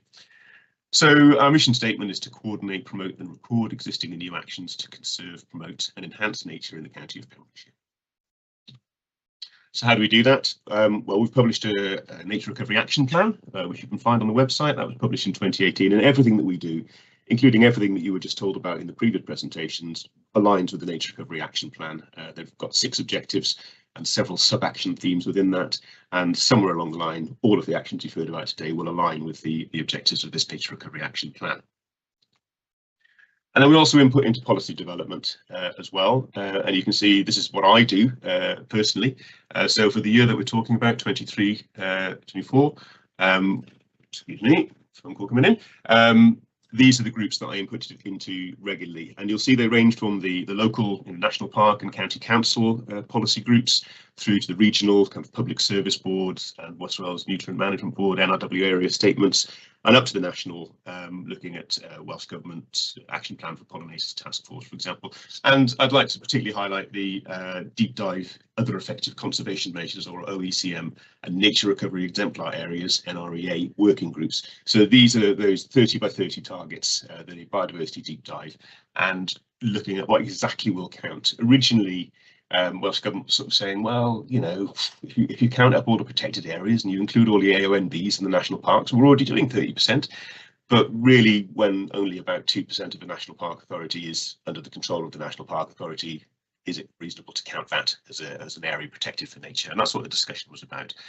What I would say is certainly the work that you heard about from Claire earlier on Connecting the Coast, all of the areas that she's been working on, I would say, would class as other effective conservation areas because they have a management plan in place and long-term security. So that's the policy development. We do an awful lot of networking and best practice sharing, just trying to make sure that nobody's reinventing the wheel and everybody's got sight of what everybody else does. So public engagement events and talks, 6 collaborations between external partners facilitated, for example. Lots of local and national policy meetings, mail out sent, around 138 mail out sent. And we get an awful lot of inquiries as well. And when I say we, that's me, basically. I'm the person that responds to all the inquiries that come in. And they range from just somebody wanting to know where they can put a bat box up on their house, all the way through to somebody with potentially tens or hundreds of thousands of pounds worth of funding that they want to spend. It really ranges in scale massively. We then undertake practical projects, and sometimes those are partner projects where we just have an advisory role, giving people sight of what's gone before and where the policy lies in the future to try and make sure that their projects are as efficient as possible, sometimes just providing letters of support to secure funding, and sometimes direct delivery or even funding of projects. So 19 projects were supported with advice, and 12 supported with funds from the partnership, 5 of those from our own core funds, and 7 of those with some funding that we secured through the charity WWF as well. The big one here is Local Places for Nature, which is LPFN for short. That's a capital programme of Welsh Government to provide access to nature where people live, work and access public services, greening the public estate, that kind of stuff. And there's an allocation through the Nature Partnership to the County Council and another allocation to the National Park, and I'll come on to the sums shortly. And then also there was the Coastal Capacity Fund, which we've got an ongoing project with Thames Coastal Forum at the moment. I think it's about £112,000 to do some work around that. But all in all, an awful lot of projects. One that I'd like to flag now that came up because it came up both in Michelle's talk and in Claire's was around yellowhammers. So an example of how the Nature Partnership works there. The National Park have been doing some work on yellowhammers for quite some time. A fellow called Clive Herford got interested as well and came to us. The Nature Partnership funded him to do some yellowhammer feeding in some key spots. Basically, the answer is to manage habitat properly for them, and then they don't need feeding. But in the short term, until that's in place, you need to feed them over the winter and do some ringing to better understand the population as well. That developed in the year that we're talking about, actually led to a national conference on what became an arable ecosystems conference held in Aberystwyth with delegates from Holland and all over the place, basically Germany, which is really, really worthwhile. And we're still working with Clive and other people to maybe take that forward. The next idea is that we do something similar to project in, I think it's Holland, called 100 Fields for Biodiversity. So just putting aside 100 fields across a county and saying that those are there for these rare arable plants and birds, for example. That one's in the pipeline. So the funding, to get onto the nuts and bolts of it, this is the 23-24 financial year. So we have some funds which are allocated to us and some funds which are competitive. And this is how it shakes down. So the National Park Authority made a contribution to the partnership of £7,488. And it does that annually. And that might not sound like a lot of money, but it is vastly valuable to the partnership. And the reason for that is with grant funding, which is pretty much everything else, you sometimes hit little cliff edges where there's a gap between one set of funding and the next. And if we have this really relatively small cushion of £7,488 from the National Park and £10,000 from the County Council, that enables us to retain staff whilst we get through that little edge there. The result of that is that in the 24 years that the partnership has operated, there's only been 2 post holders for the current role that I'm in, 12 years for me and 12 years for my predecessor. And that's because we have that small security of funding. So really, really valuable. And retention of experienced staff is so key, as I'm sure all my colleagues will say on the call here. So that's the input that you have, £7,488, plus of course staff time. You know, we've got, for example, 2 seats on the steering group of the partnership for the National Park Authority. So Michelle sits on it and Sarah Mellor chairs it, in fact. So that's a contribution in kind as well. And then we get allocations to the County Council and the National Park Authority. The National Park Authority get £330,000 allocated as capital under the Local Places for Nature scheme, and that's gone on various projects. Chris Taylor has been very heavily involved in delivering some of those, for example, for the National Park Authority. And what's really interesting, we've had this conversation about capital versus revenue, haven't we? So the Local Places for Nature scheme, Welsh Government acknowledged that in order to have rolled out that capital programme and expect it to be delivered, they needed there to be a nature partnership in the first place. So they have made a revenue allocation available to go alongside that. And that was £72,000 a year per nature partnership. Now, we're lucky in Pembrokeshire in as much as we have a National Park Authority that sits entirely within a vice county. So whilst the Pembrokeshire Nature Partnership covers the vice county of Pembrokeshire, as far as Welsh Government are concerned, there are 2 nature partnerships. One is the County Council and one is the National Park. So we get 2 allocations, which is rather nice. So we've used that £72,000 allocation of revenue for both authorities to support my post for a start as the core coordinator for the nature partnership, but also to support some of the staff within the National Park Authority in the Conserving the Park scheme, for example, and various other initiatives through the Park Authority. That revenue really has been a boon in as much as securing staff time and staff capacity in a difficult time. We then get onto the competitive funds. We have a challenge fund. In the year that we're talking about, we secured really quite a large amount, £500,000 for some green infrastructure at the crematorium in Narberth. Only £10,000 of that was spent within the financial year that I'm reporting on. The rest of it's being spent now, basically, and that's to provide an alternative setting for people who are visiting the crematorium, often at a time of stress. At the moment, the only real offering is a very formal and manicured garden, so we're creating a nature-rich space next to it where people can wander in nature in a lovely hay meadow, for example, and you know, reflect as they see fit. The crematorium obviously covers the entire Vice County, so the National Park as well as the County Council, although it's a County Council asset. Various other projects as well, you can see from that where they are, and the asterisks on there represent where the staff salaries come from. So in the Nature Partnership, we have myself 4 days a week as a 0.8 full-time equivalent, and I run the core functions of the partnership and everything that I've been talking about up till now. We also have 2 officers who are responsible for the delivery of the capital projects and local places for nature. And you can see that with the total budget of £1.1 million there in the financial year, those 2 officers have got an awful lot to do, and they do work flat out alongside colleagues at the National Park to get that done.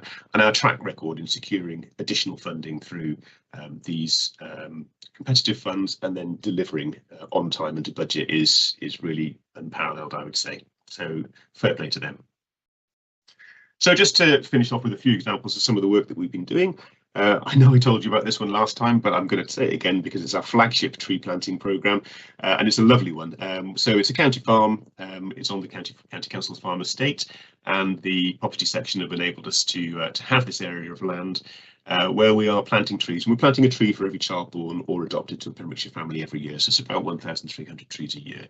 The National Park are providing us with rangers and the volunteers to come along and do that work, so it's a collaboration with the National Park Authority and the County Council, but also hand in hand with the Holgar NHS midwifery service, because we're planting a tree for every child that's born or adopted, for example. So they'll give the certificate at the top there to new parents on the first postnatal visit, and they'll use that as an opportunity to have a conversation with parents about sustainable parenting. So, you know, did you know that this is your carbon footprint if you breastfeed, and this is your carbon footprint if you bottle feed, for example, or talk about using real nappies or disposable nappies and that kind of stuff. So we've planted 7,893 trees in the project so far. And secured through the National Park 950 volunteer hours. So it's no mean feat, really. And it's actually just now been, was it in this financial year? No, the financial year following the one I'm reporting, actually been accepted into the National Forest as well. So it's the first new woodland creation site to be accepted into the National Forest for Wales by Wales Government. The project came to the attention of the then Future Generations Commissioner, who thought it was an amazing project. I won't bother reading all of that out, but she at the time was very impressed. You heard some about the Natur am Bith project from Claire there, so that's quite a big project. Just before that project started, one of the features in the Natur am Bith project was the shrill carder, which is quite threatened. We were aware that the population existed on the Castlemartin firing range, but that there was suitable habitat around and about on the peninsula, but we didn't have any records. So the Nature Partnership funded bumblebee conservation to the tune of £4,200 to undertake an extensive survey in the surrounding area to inform what would then be delivered by the Natur am Bith project. So it was a kind of pre-project to get the information that we needed. And the results of that were that there was suitable habitat around, but no actual shrill carder bee. So that's enabled the project to focus on maybe increasing the resilience of that population in the wider environment. One of the problems of shrill carder bee being as it's on the MOD estate, they're tending to do quite well, but should the MOD estate decide that they need to, for example, use the firing range more intensively because of geopolitics, that would have an impact on shrill carder bees. So to try and encourage shrill carder bees to be in the surroundings as well as the firing range would be a really good thing. We provided £2,925 to the Bug Farm in St David's, who led on the refresh of the St David's Pollinator Trail. So St David's City Council is the first bee-friendly city council, in Wales, and part of that was producing the St David's Pollinator Trail. Over the years, some people have come and gone from participation, some businesses in that particular scheme, so it was due for a refresh, and also to future-proof it, we've moved a lot of the stuff online rather than physical posters, so QR codes that you can scan when you get to a location. It'll give you the information, which makes it more easily editable and requires less funding in future. So that was really quite nice, and St David's have now re-accredited as being a bee-friendly city, for example. And we provided £20,000 from the Local Places for Nature scheme then directly to the National Park Charitable Trust to run the Forces for Nature mini grant scheme, which I'm sure you've been updated on in the past, but this is the infographic that they put out there. And just a final example, we provided £8,450 under the same scheme as well for wood pasture creation at Penlan, which is one of the National Park's woodland regeneration sites. It's a former plantation site, and wood pasture specifically is quite a rare habitat in Pembrokeshire. So by providing some funding for some scrub management and some fencing to enable proper conservation grazing on this site, hopefully we'll be able to encourage some wood pasture creation. Maybe Sarah could give us an update on how that's going in the meantime. There are many other examples I could give you. It was a very busy year, but I think I'll stop there at the risk of boring you and take any questions. Thank you so much, Ant. And if we can take the slides down, that'd be grand. So we can see each other again. Thank you. Predictably, Ant, you take us from the international and our obligations and our national obligations, policy, strategy, the context, the biodiversity, the nature and climate emergencies, right through to the real meaning of ecological resilience, and the way the world is viewing the risks, and indeed the Dasgupta report and what we really ought to be, or what economics across international nations need to be paying attention to in terms of how nature is valued and how important that is. But then you come right down to PCC, our local NRAP, and little projects, little in perhaps in scale, but big in kind of advocacy, involvement, and in impact. Thank you so much for that. It's really interesting. It's really helpful for us to get that whole picture, to see the way that PCMPA's work fits into that connectivity. I'm sure others will have questions too. I'd like to just I'd like to delve a little bit on a couple of things. One, you mentioned from the biodiversity deep dive and the 30 by 30 obligations, the conversations that are going about OECMs, other environmental areas that might be non-specifically designated, how that might be viewed. Because of course, as you rightly say, if you looked at Wales, and it's true in the national parks, yeah, it's kind of looking all right. But the national parks are, of course, a landscape designation, not specifically a biodiversity designation, and indeed get quite some stick for how they aren't necessarily delivering sufficiently for biodiversity. Equally, as you said, there are some particular areas that might be considered, and how we will bring forward our protections for those, how they will even feature internationally as OECMs, what is going to be considered. So one is a little bit of commentary on how you view that developing, and two, I think on green finance, because it's a question of how do we get internationally through Dasgupta and other tools, and then locally at a local level, how do we actually get that wider input to financing what is needed to help us support, deliver, and bring to fruition some of the on-the-ground nature conservation actions. I suppose I might also at some point dip out to Sarah Morris, who was here a moment ago, about how we're doing that from a planning context in PCMPA. So if you'd like to just pick up those couple of things, one is OECMs and the other is green finance, just to give us a broader feel for how we fit into that in PEMS. Thanks. Sure. So on OECMs, other effective conservation measures, I know there was some criticism that maybe national parks should be doing more, but national parks are a landscape designation, and I think they have positioned themselves brilliantly to deliver against this. But it is a new ask. It's not what has been the core of being a national park. It's potentially where they need to go. But it is a new ask, so there needs to be some adjustment there. But just to try and put it in context, I mean, if you look at the target being to protect 30% of land and sea by 2030, the figure that was given at the very beginning of all this was that actually 29.4% of Wales is already protected with conservation designation. So I did some digging into that actually, and 29.4% of Wales is protected, but actually only 10.6% is protected for biodiversity. They were including things like geological designations, such like in their landscape designations. So if you just look at the ones that are protected for biodiversity, it's 10.6%. Are designated for biodiversity. So that's 10.6 of 24. So 3% basically of Wales is protected for biodiversity. And of that, only 20% of that 3% is actually in favourable conservation status. So 20% of 3% is 0.6%. So actually 0.6% of Wales is protected for biodiversity and in favourable conservation status. So I think if you're saying that national parks will maybe criticised for not doing enough, well, if that's the state of play in our areas that are designated specifically for biodiversity, then you're not doing too badly, really. And I think the work that the National Park has been doing, highlighted by Claire Flynn and Michelle Webber earlier, is exemplary. And you know, all we need is to do more and more and more, obviously. So that's the other thing. Sorry, OECMs is one part of it. Other effective conservation measures. Now they have to be areas which are not specifically already designated, so other effective conservation areas, and they have to have a management plan in place. So a lot of the work that we do with private landowners where it doesn't have an ongoing management plan can't count. This is where things like Connecting the Coast, where you have management plans and land management agreements in place, they're really important, because I think they could count towards the 30 by 30 as another effective conservation measure. The other one that hasn't received quite so much attention is NREAs, or Nature Recovery Exemplar Areas.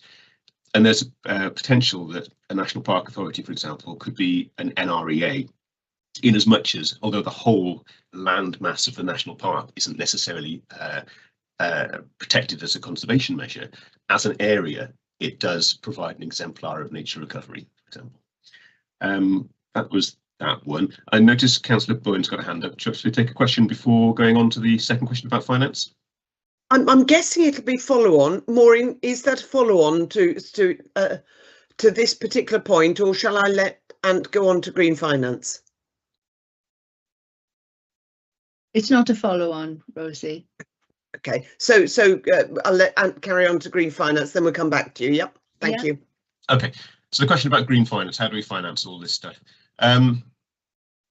Yes, I was at a meeting recently where somebody referred to the conservation sector as grant junkies, and I can see why that's possibly said. It does provide a problem for us in as much as grants tend to be time limited. You have to package everything up as a time limited project with a start, an inception, a delivery phase, and an end date. And the nature of nature conservation is there isn't really an end date, and that's very difficult. You have to constantly try and repackage things as new and exciting and different, when actually what you need is revenue for ongoing management, because that pay is what's needed. So to move away from just 100% pure grant funding would be good. Obviously, there's a lot of money potentially which could come from private finance. Part of the problem with that, though, is that really, what's the nature of government? The nature of government surely is to provide things for which there's no ready market. You can't necessarily ask people to buy the lack of flooding. You can't ask people to buy clean air or cooler urban temperatures, for example. Really, government is the logical market for that. So those are the parts of the market that maybe would get dropped if you went into green finance. Yes, you can start having a market for carbon sequestration, for nutrient sequestration, for example, and there are really good reasons for doing that. There is quite a lot of work at the moment going into the nutrient side of things. I'm sure Sarah's really up to date on that, because obviously the nutrient status of our Sac rivers at the moment is preventing some housing development in Pembrokeshire. So potentially having some kind of market for nutrient credits for land management is coming down the road. The other thing that is possible as well are some banks starting to look at green finance and providing preferential rates of interest to people who hit biodiversity key performance indicators. within the subject of a loan. Now, some of those loans are massive, and so therefore the potential gains for biodiversity can be significant as well. But it's really important to make sure that they're credible and they're not just driven by some kind of tick box, oh yes, we've done biodiversity, but they are actually giving us biodiversity gain. If we can get that right, then yes, there's potential for huge amounts of funding. Thank you, Anne. Yes, that was a really useful just touch on. There is a huge amount of really interesting financial disclosures, related work going on for long-term investment, and as you say, the accreditation and the assurance of that becoming worthwhile is a really interesting set of circumstances which others than us are also investigating, but some very new and exciting instruments coming in that direction. I think we need to keep a good eye on. I can see we've got a bevy of questions, and I can see Sarah's amongst that. I just wonder whether you wanted to pick up, Sarah, that point on what we're doing in terms of biodiversity. I suspect that's where you're coming from. Yes, so if I can pack you up first, then I'll come back to Maureen and Tegreen and Simon. Thanks. Yeah, I think just to note really that in terms of the planning system, we've been given additional tools recently in the last year through the update of Planning Policy Wales, with a focus on achieving net biodiversity benefit through the planning system, and also the ability to require a 3-for-1 tree planting contribution if trees are being removed from site, and also the ability, it's always been slightly frustrating if you had a situation where you knew that the site had been cleared before the application came in, and now actually our ecologists are able to look at even situations where clearance has happened before the applications come in. They're able to make judgments and look at that, which is very helpful. So we are seeing biodiversity benefit and consideration of green infrastructure in every planning application now, at a scale that's kind of appropriate for that planning application. So if it's a minor extension, it might be a case of a fruit tree going in the back garden. We've seen some fairly innovative suggestions coming through from our ecology team as well. So I think the lighting that we've had at a farm complex where it was a retrospective application, and one of the biodiversity net gains, because we knew that that population was so significant, was a lighting scheme for the entire farm in an area where light pollution had been a concern. So I think planning is playing more of a role in this, which is great. And I think the LDP review that we're just starting, we will be looking at, a green infrastructure strategy at the sort of the core of the plan as well. So so lots of work going on in that area, and I obviously mentioned the nutrient management boards that have been set up for the rivers, and we're obviously waiting to see whether or not there is a marine approach that comes from NRW, and if so, we will be responding to that as well. I think it's worth, sorry if I may, just picking up on a little bit of terminology there as well, which this is outside outside of my area of expertise, but Sarah, I think you might be able to provide a better thing, which is that Sarah was mentioning biodiversity net benefit, which is what we have in Wales. In England, it's biodiversity net gain. It's much more numeric, and I get the feeling, it's not my area of expertise, that in England, with biodiversity net gain being a very numeric target, we sometimes lose sight of what you're trying to achieve just in order to make up the numbers, whereas in Wales, it's more qualitative. It's biodiversity net benefit, and it gives experts, the ecologists, the chance to actually see what's going to work in a particular place. Would that be a fair assessment, Sarah? Yeah, and I think that's the comment that I've had from sort of planning ecologists in Wales, that they actually appreciate the Welsh system and its flexibility in that you're not just hitting numbers. It is not just tyranny of numbers. Yeah, it is about thinking, what species have we got locally, what's the most sensible thing to do here. So no, thank you for that, and thank you for that. But I think it is really encouraging, as authority members, all of whom sit on the planning committee, I think we need to really think about how we take our conservation ambition into every judgment we make and every scrutiny we do there, supported of course by our planning officers and our planning ecologists very ably. But I think it's really interesting the tension that there is between on-site delivery of nature benefit with little developments, okay, if it's a bigger development, and what you do on site, and yet how you can actually perhaps get scale up and scale across landscape. So that for me is a sort of a bit of a tension in the way that Planning Policy Wales or planning policy delivers it. We're not yet really looking at how we can, okay, if we can't deliver satisfactorily on site, because sometimes those feel a bit kind of just the bat box, as it were, or you know, the supposed meadow planting, but actually you know it's going to get trampled on and not really used, how we can actually get that scaled up and connected. Thank you very much. I think it's really useful. Maureen. Thank you, Chair. Thank you, Anthony, for your report. Very informative. I see that policy development, you have a lot of input into different policy areas. And I'm hoping, because of something that worries me very much, the development of a free port in this area. And I was wondering if you'd been asked to input in any way, or do you envisage in the future being asked to have some input into their plans? I haven't been asked to input directly into any working groups on the Freeport, but colleagues in the County Council and the National Park who are very heavily involved, I have contact with. So I suppose you know, some of what I'm saying here will filter through.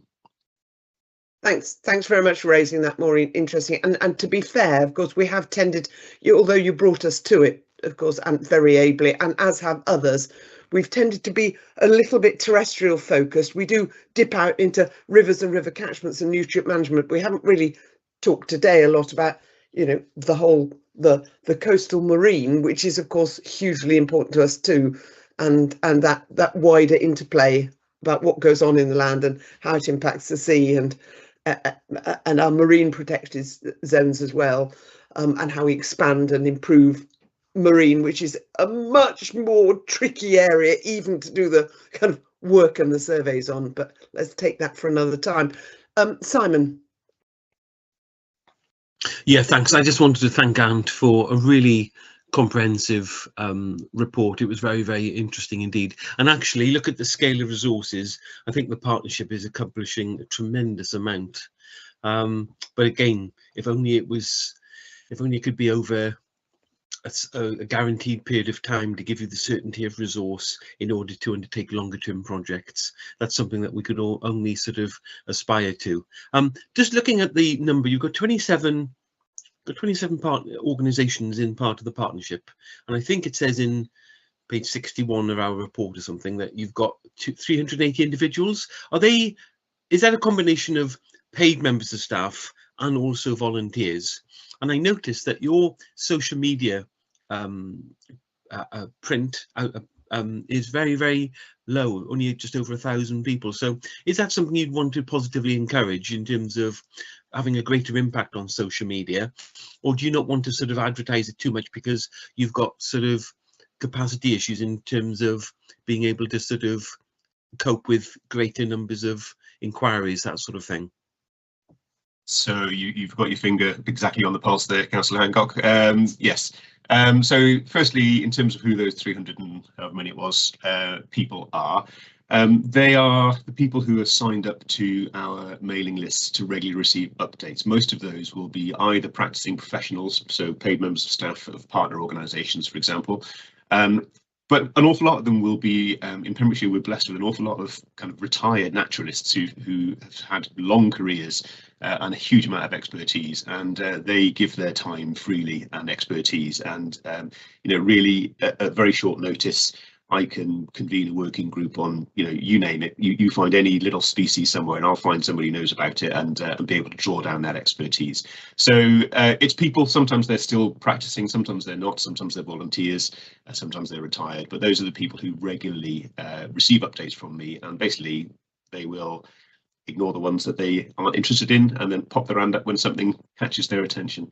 In terms of the social media, yes, exactly. I mean, the trouble with social media is that it can be a full-time job to feed the social media machine. What I have done in the last couple of years actually is, because we hosted at the county council, so we follow the county council's procedures in terms of things like social media and so on and so forth. So I've forged some relationships with their comms team and provide them with a series of good news stories as and when, which they put out, as and when appropriate. But obviously their capacity to do that for me is relatively limited. So rather than getting too heavily involved in the social media, which could take up all of my time, I'm already at capacity in terms of managing what we've got at the moment. So yeah, if we had more resource and more staff, we could go bigger on social media, I suppose. Thank you. I totally agree. And better to succeed at a few things than to fail at many, as it were. Right, come on, Claire. I don't know if Tegrin's been waiting patiently, Rosie. Oh gosh, am I ignoring the chief exec? I'm really sorry. Thank you, Claire. Tegrin. To be honest, I'm more happy for members to go out, but I'd say I had 2 quick points and the discussion's moving on, so I'll be very quick. I was going to make a comment on finance, and I'll come to that, but a quick comment on Maureen's comment about Freeport. I'm not sure I agree with you, Ant, that the National Park is particularly well involved with the developments of the Freeport there, but it's a point we've made regularly to the people who are, is that it worries me that the governance structure of the Freeport covers lots of areas but doesn't cover the environment. There isn't a single group for the environment. There are workers' rights, there are private sector, there are stakeholders there, but the environment is forgotten, and they've recently had a new chair, and it's a point I've made to him in the past, actually, so I will raise again there. So I think it's one we need to keep an eye on. It was more the green finance, and it was I sort of agree with Ant about where the place of government is all this, but just very quickly to reflect on some of the work that national parks across the UK have been doing. Through National Parks Partnership, they've been doing quite a bit of work through the Revere scheme in order to try and attract corporate funding for for biodiversity work there. And actually, I've been fairly successful. However, it is a success that's very much based on certain conditions, like having large areas of land where you can plant significant number of trees. For example, there's big schemes from Santander in the Cairngorms, in the Lake District, in the South Downs. The landowning pattern here and the nature and the geography of Pembrokeshire means it's going to be very challenging to do it, and it's an area I raised at the AGM of National Parks Partnership. There is a distinct possibility that parks that hit a certain set of criteria get lots of money and the others don't. I also think the marine's an interesting development, probably linked to the earlier point there. So we are having discussions, we are pursuing, but it is a very challenging area of work, and more so challenging in areas such as us. But we'll keep people informed on those developments. Thank you. Thanks, Tegrin. That's really useful set of perspectives. And I think in terms of rights, and it's quite interesting to see the work that's been done in other areas of the world, giving rivers the rights of people, so they are actually able to be protected in a way that an individual and a person, so the responsibilities and the relationship to them, some really interesting kind of nuances coming in there. Okay, now if I can go to Claire George. Thank you. Thanks, Rosie. I just want to say thank you to Anne for all his hard work over the 12 years. I'm a huge advocate of working in partnership, and he gets the leverage of the small amount of public funds that goes in to his role, and the team's role delivers. It's all of those lots of little bits. It's no one person's job to do this agenda, so that's really important to how we get to those little bits is the challenge.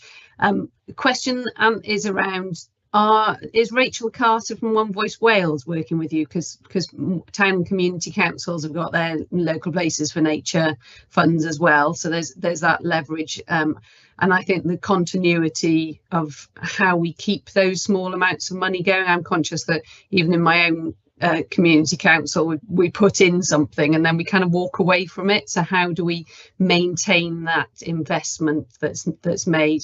And also the important point you made around clean air and clean water are fundamental to all of us, and we don't have that. So how are we not conveying the importance of those things as public sector, as citizens to the wider public, and how do we engage them in this generally? I think I feel like it's so fundamental, but it gets so overlooked. So several points there. I'll try and remember all of them. So yes, I work with Rachel Carter quite a lot. Local Places for Nature in particular. We work with her on delivery of some of those things as well. In terms of putting in capital projects and then maintaining them, that's becoming an increasing problem, because the Local Places for Nature programme, it comes with an agreement that you have to maintain it for a minimum of 5 years, which actually isn't too long, but ideally, obviously, you'd want to maintain it for a lot longer than 5 years, because it's a capital asset for the people of the county that we serve. But it comes with every year, more capital funding to do more new projects, but not necessarily more revenue to maintain the ones that you've already done. And what we're finding now is the delivery officers have got a legacy of projects that they've delivered, and they've got people involved in those projects coming back to them and saying, oh, this has happened, or that's happened, or how can we do such and such, which starts taking up their time just churning over maintaining the previous projects, even if not to inject more capital money, but at least taking officer time to keep those churning over in the background, while still trying to look at this year's funding and delivering a whole new set of projects. So yes, as we go on, there's going to be a need for more revenue in order to maintain some of those. And there's another point you made, which I've forgotten now, sorry. How do we engage people in that fundamental of clean water and clean resources effectively? The bane of my life, if you like, is the siloing of jobs and the siloing of funds in public bodies and beyond, in fact. So fact of the matter is, if we had Storm Dara again today, public bodies would find the money to send people out with chainsaws to clear the trees off the road. They would clean up after a disaster, but yet we can't seem to find the money to prevent the disaster happening in the first place. It's invest to save, isn't it? That's the mindset we need to get into. The problem is, it's very, very difficult in the nature sphere to make that direct link. The reason why I said in my talk that the climate change agenda is slightly more advanced is because it's really easy to say, okay, National Park headquarters at Lanyon, you've got a roof area of this much, it's going to cost you that much to cover it in solar panels, it'll produce this much power, which at the cost of electricity today is going to be a 5-year payback period. You can make a very clear and logical rationale for investing in things to do with climate, for example, because we know how much electricity costs. It's much more difficult to do that in terms of habitat creation, to say, well, we've created this meadow over here and that's going to support Shril Carnaby, but what's the value of a Shril Carnaby? To say, well, we're planting these trees and that will decrease flood risk downstream, but by how much and for how many householders, and how many fewer floods are we going to have, and what's the saving to the public purse of not having to clear those up in the future? It's very, very difficult to quantify. So really, it's about trying to persuade budget holders to look across their silos. So if I'm persuading the county council to plant trees in an urban centre, for example, and to then send somebody out once a year to sweep up leaves to stop people slipping over, that's a burden on the county council's budget. Why should they do that when the benefit accrues to NHS budgets? I think in the last heat wave in 2022, there's something like 1,200 excess deaths in Wales. I might have misremembered that, but it was quite a few. So that's a burden to the NHS operational budget. But it's not the NHS that are being asked to plant trees and sweep up the leaves in the autumn, is it? So it's that siloing of budgets, what we've really got to break down to try and get, Team Pembrokeshire, delivery for the people we serve. Thank you, and I think huge lot of really important directly financial policy implication leverage points which we all need to be applying in the way we behave, in the advocacy that we have in our formal roles as members, authority members, and the way we collectively, led by our executive, also can influence the development of attitude and policy in government in terms of spend, etc. And certainly not just devolved government, it's onward to Westminster, very importantly now, where we perhaps have a better or different avenue to be able to do that than perhaps we have had with a changing government, and we just need to keep that energy going all the time. Maureen, I'm going to come back to you as the last one before I sum up, because I'm conscious the time's moving. Thank you, Rosie. I'll be very quick. I just want to say, because it is something that worries me very much about the Freeport. And Freeports, when you mention them, they tend to think of offshore winds, etc. But there will be a lot of, if it's successful, a lot of large land-based structures. So, you know, it's concerning, you know, for beautiful Pembrokeshire as a whole. That's all I want to say. Thank you, Rosie. Thank you very much, and you know, I think we've taken that away, and I know Sarah's had to leave, but I'm sure Tegrin's taken that in a generic context of our planning roles. And you know, you've heard the enthusiasm with which we've kind of received, and we do receive, and we really welcome your presentations. Thank you too for the way in which you serve the county widely, but PCMPA, and that you work with our own ecologists and across that whole span with, you know, while dancing on a pinhead and your hands tied behind your back in terms of resource, it's amazing how you can get, you know, play the Pied Piper. So brilliantly well done. I think a bit we haven't touched on today is the excellent work that you do with the citizen science engagement, because that is another one in which we are getting change makers, influencing people, helping well-being, and changing minds and attitudes. And you've certainly very much emphasised for us that collectively we all have a public duty to be conscious, not only whether we're achieving our goals and targets, but also to do so with the maximum effectiveness and efficiency and value for money, you know, the bang for buck, which you absolutely are doing. There's no question in I think anybody's mind here that PNP is bang for buck, and that indeed across our delivery teams on conservation for PCMPA, our exec are doing that too. So if I can thank you all very much for your contributions there. I hope at least some of it is thought-provoking. I know I'd be keen to pick up in the new year with you, Ant, on a whole range of stuff, so I'll ping you if I can get some, you know, if we can get some mutual bandwidth, that'd be good. Thank you very much. And I think we'll canter on to the Wellbeing Objective Performance Report, which, if we may, which starts on page 109. It's paper 1424. Maya, as ever, does us thank you for your well-structured, thorough report, which of course is given to us to receive, to scrutinise, to comment on, to note.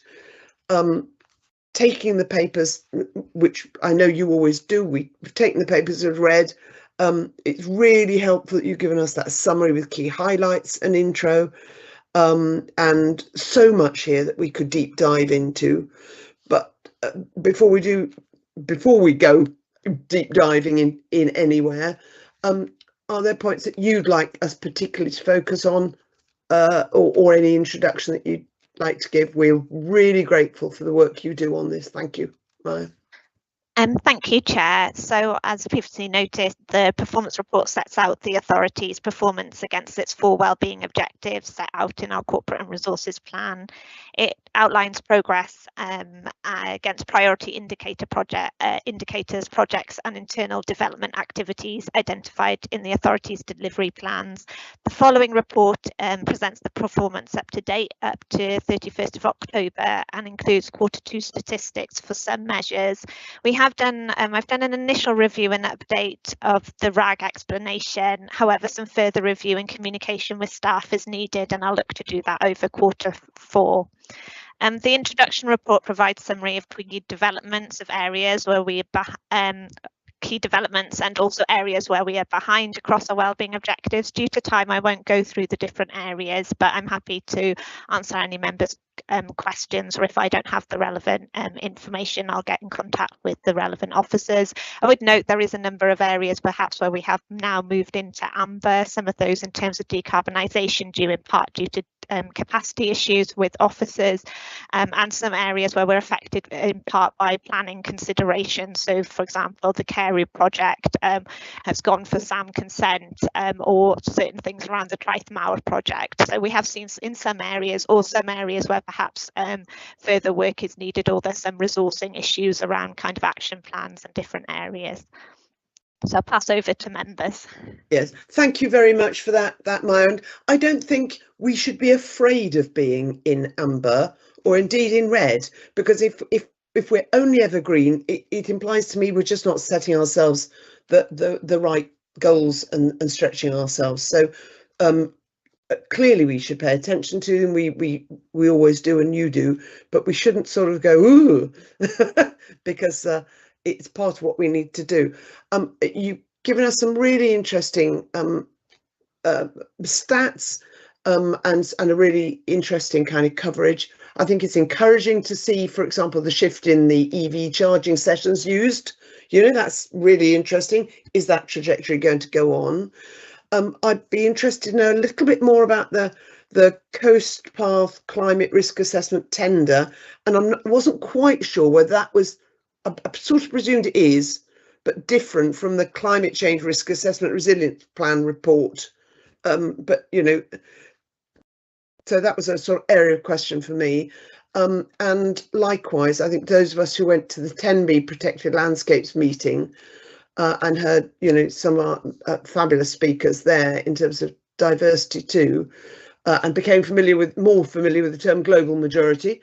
I think really pleasing to see how this report highlights the Black Girls Hike visits as a forerunner of a future kind of global majority walk initiative. So, you know, there are seeds that take us forwards. We've had, you know, we also had some excellent reports at that 10B meeting on the Routes to Recovery team, which kind of embellish and play into this report. So just if you could just pick up on that risk assessment tender for the Coast Path Climate. I didn't quite cotton onto that one, and then I'll come to Claire, George and Simon. So my understanding they're the same one. However, I think there's been a bit of work and discussion within officers of the scope of what is appropriate to cover in terms of that. So I think following some further engagement with the kind of access team, I think it was going to initially cover perhaps more nature, but it's covering more coast paths. So hopefully the output of that will give us a bit of understanding around kind of some of those specific risks areas for our coast path going forward. So it has been delayed slightly, but the tender has, I believe it's gone out, and I think it has been assessed now. So potentially we'll be able to give you a bit more detail in the next meeting of how that's progressing. That would be helpful, just as an idea of this kind of scale, quantum, you know, value. Yeah, a bit of a sketch. I might be able to go. I'll go back to officers and find out. Perhaps I'll be able to get some of the information from the tender document for you. Super. So that you. Thank you. Yeah. Just a feel for it, Claire. Thank you, Rosie. I was just going to ask for a bit of narrative around the visitor numbers to our sites. They seem to have dropped a bit, and equally looking at the EV numbers are going up, but the visitor numbers are going down and our participant numbers are going up. So I was just trying to put that all into one picture to understand. If somebody could do that for me, please. And I can see James has come on screen, and of course, you know, what's so interesting, our visitor numbers went down, but you know, they secured phenomenal spend in terms of turnover. So it's a bit complex, isn't it, James? Yeah, help. Yeah, do you want me to pick that up? The shorthand is weather. So yeah, we've not had a very good seasonal round, and that's affected predominantly overnight stays. But what we have benefited from is when we've had better days, we've had lots of day visitors. So it's been quite volatile. But what's clear is those who've got a little bit more money in their pocket were still able to come and spend. And those where, you know, had to tighten their purse strings didn't, I guess is the crude way of looking at it. So yeah, but credit to the centres really, because they're you know, over a period of time they've transformed from being half-day experiences, particularly the castle sites, into more full-day experiences by offering more activities and events through the catering offer on site, so on and so forth. So it's their efforts really that have helped to make sure we generated the income that we have. Thank you. I think that's a really interesting perspective. And of course, weather plays into it, but the financial climate of the moment plays into it.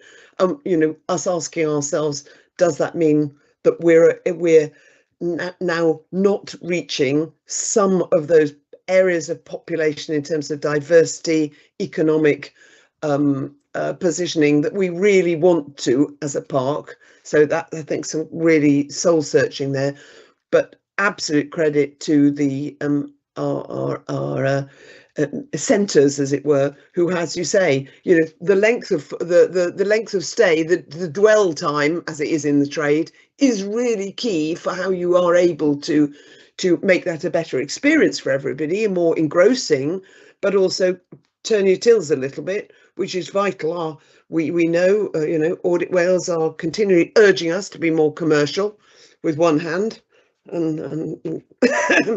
And so, yeah, thank you, James. Really interesting. Did you want to add anything to that, Maya, or you're quite happy with? Yeah, I think that captures the main points. Thank you. Simon. Yeah, it's another great report, Maya. Thank you so much for the style, layout, and the content. I mean, it makes the purposes of scrutiny so much clearer. I just wanted to ask a couple of things. One of them was, well, the main one really was the sustainable procurement. I know that we're behind on that one. Can you give us any update on the recruitment to that key post? And I suppose the other question that I wanted to ask was business travel, where we seem to be heading in the wrong direction. No pun intended. I'm not sure about the progress on the kind of recruitment aspects. I don't know if Tegrin knows anything about that, but I can go and find out further details in terms of that. So I think that will be, there is quite, I would say, in terms of procurement and kind of decarbonisation, there is quite a lot of work happening at a national level with the Welsh Government Energy Service and the WLGA. So I think probably once we've got somebody in post, there'll be, down the line, there's going to be a lot of tools that we'll be able to utilise to really help us in that area. So there is quite a lot of development. And sorry, what was the second question? I was asking about business travel.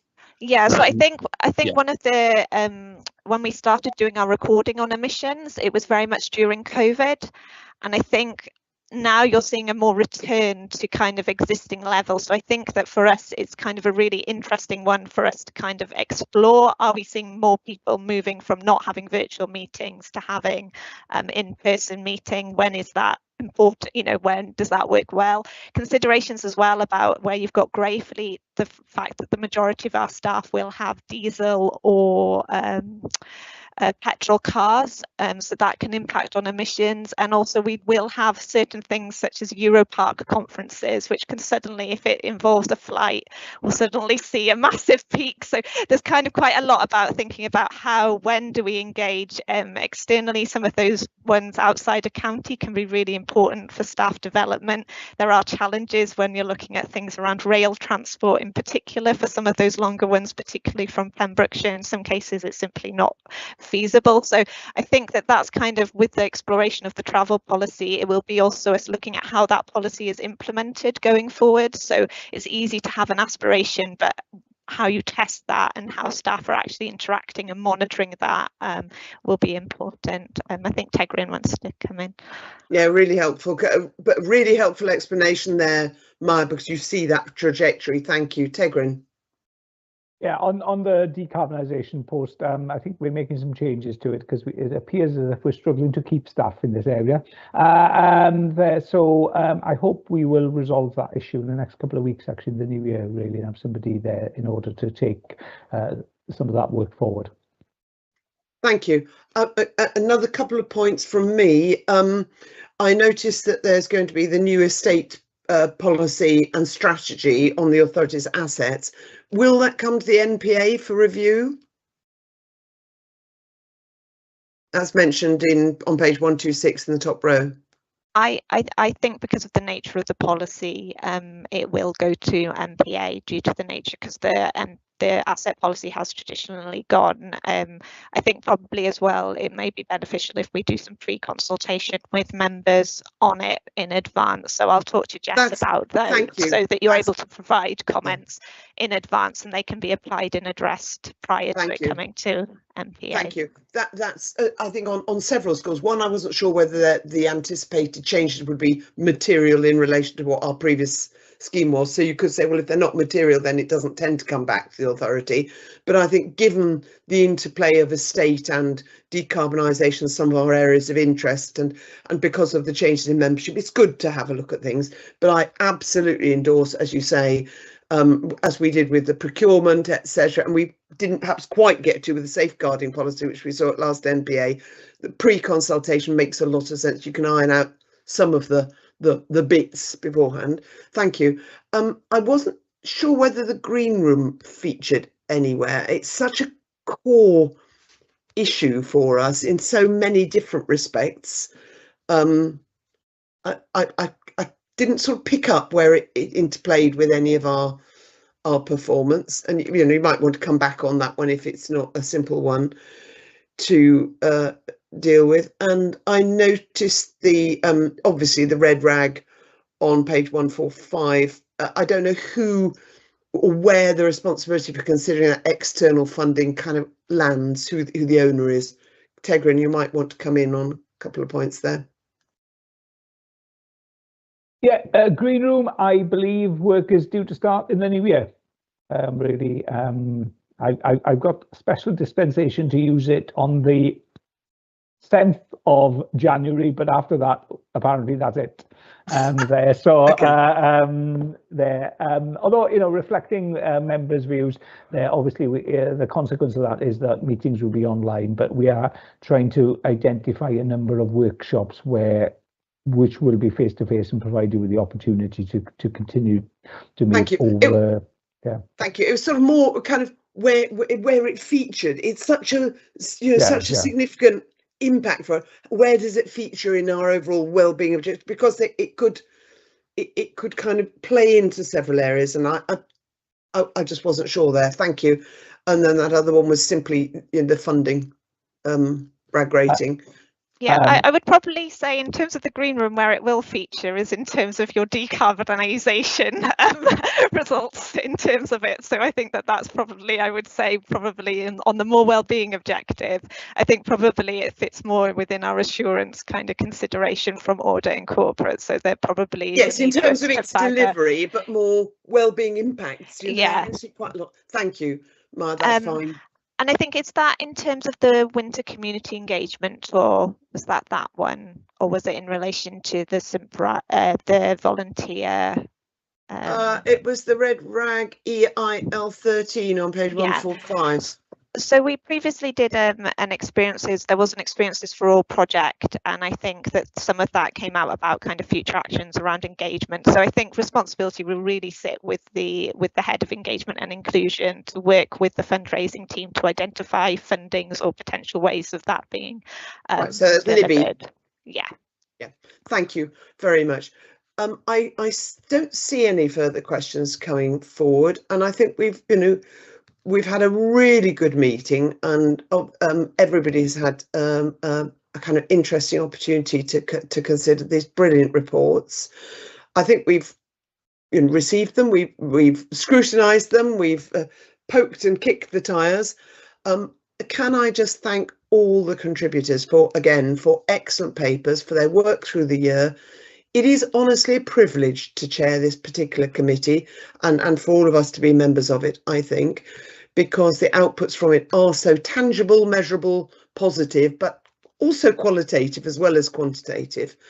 But of course, as Ant has reminded us, and very ably, we shouldn't forget that Wales is still 16th from the bottom of the 240 countries assessed in terms of biodiversity intactness. So whilst we are enthusiastic, we're clearly doing some brilliant stuff, we must redouble those efforts to halt the biodiversity decline and promote nature recovery, as well as kind of celebrating the successes as we go. So keep ourselves motivated, but kind of spit on our hands and keep taking that grip, as it were.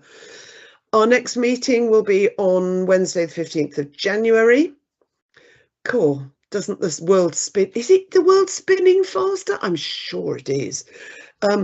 Anyway, it simply remains, I think, for me to wish everybody Nadolig Llawen a Blwyddyn Newydd Dda, happy Christmas and a new year.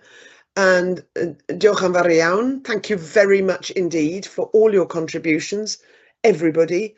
And we'll see you, I think, in the new year. Thank you very much. Thank you, Chair. Merry Christmas. Nadolig llawen. Thank you. Yeah. Diolch, Nadolig llawen. Georgia. Merry Diolch, Christmas. Georgia.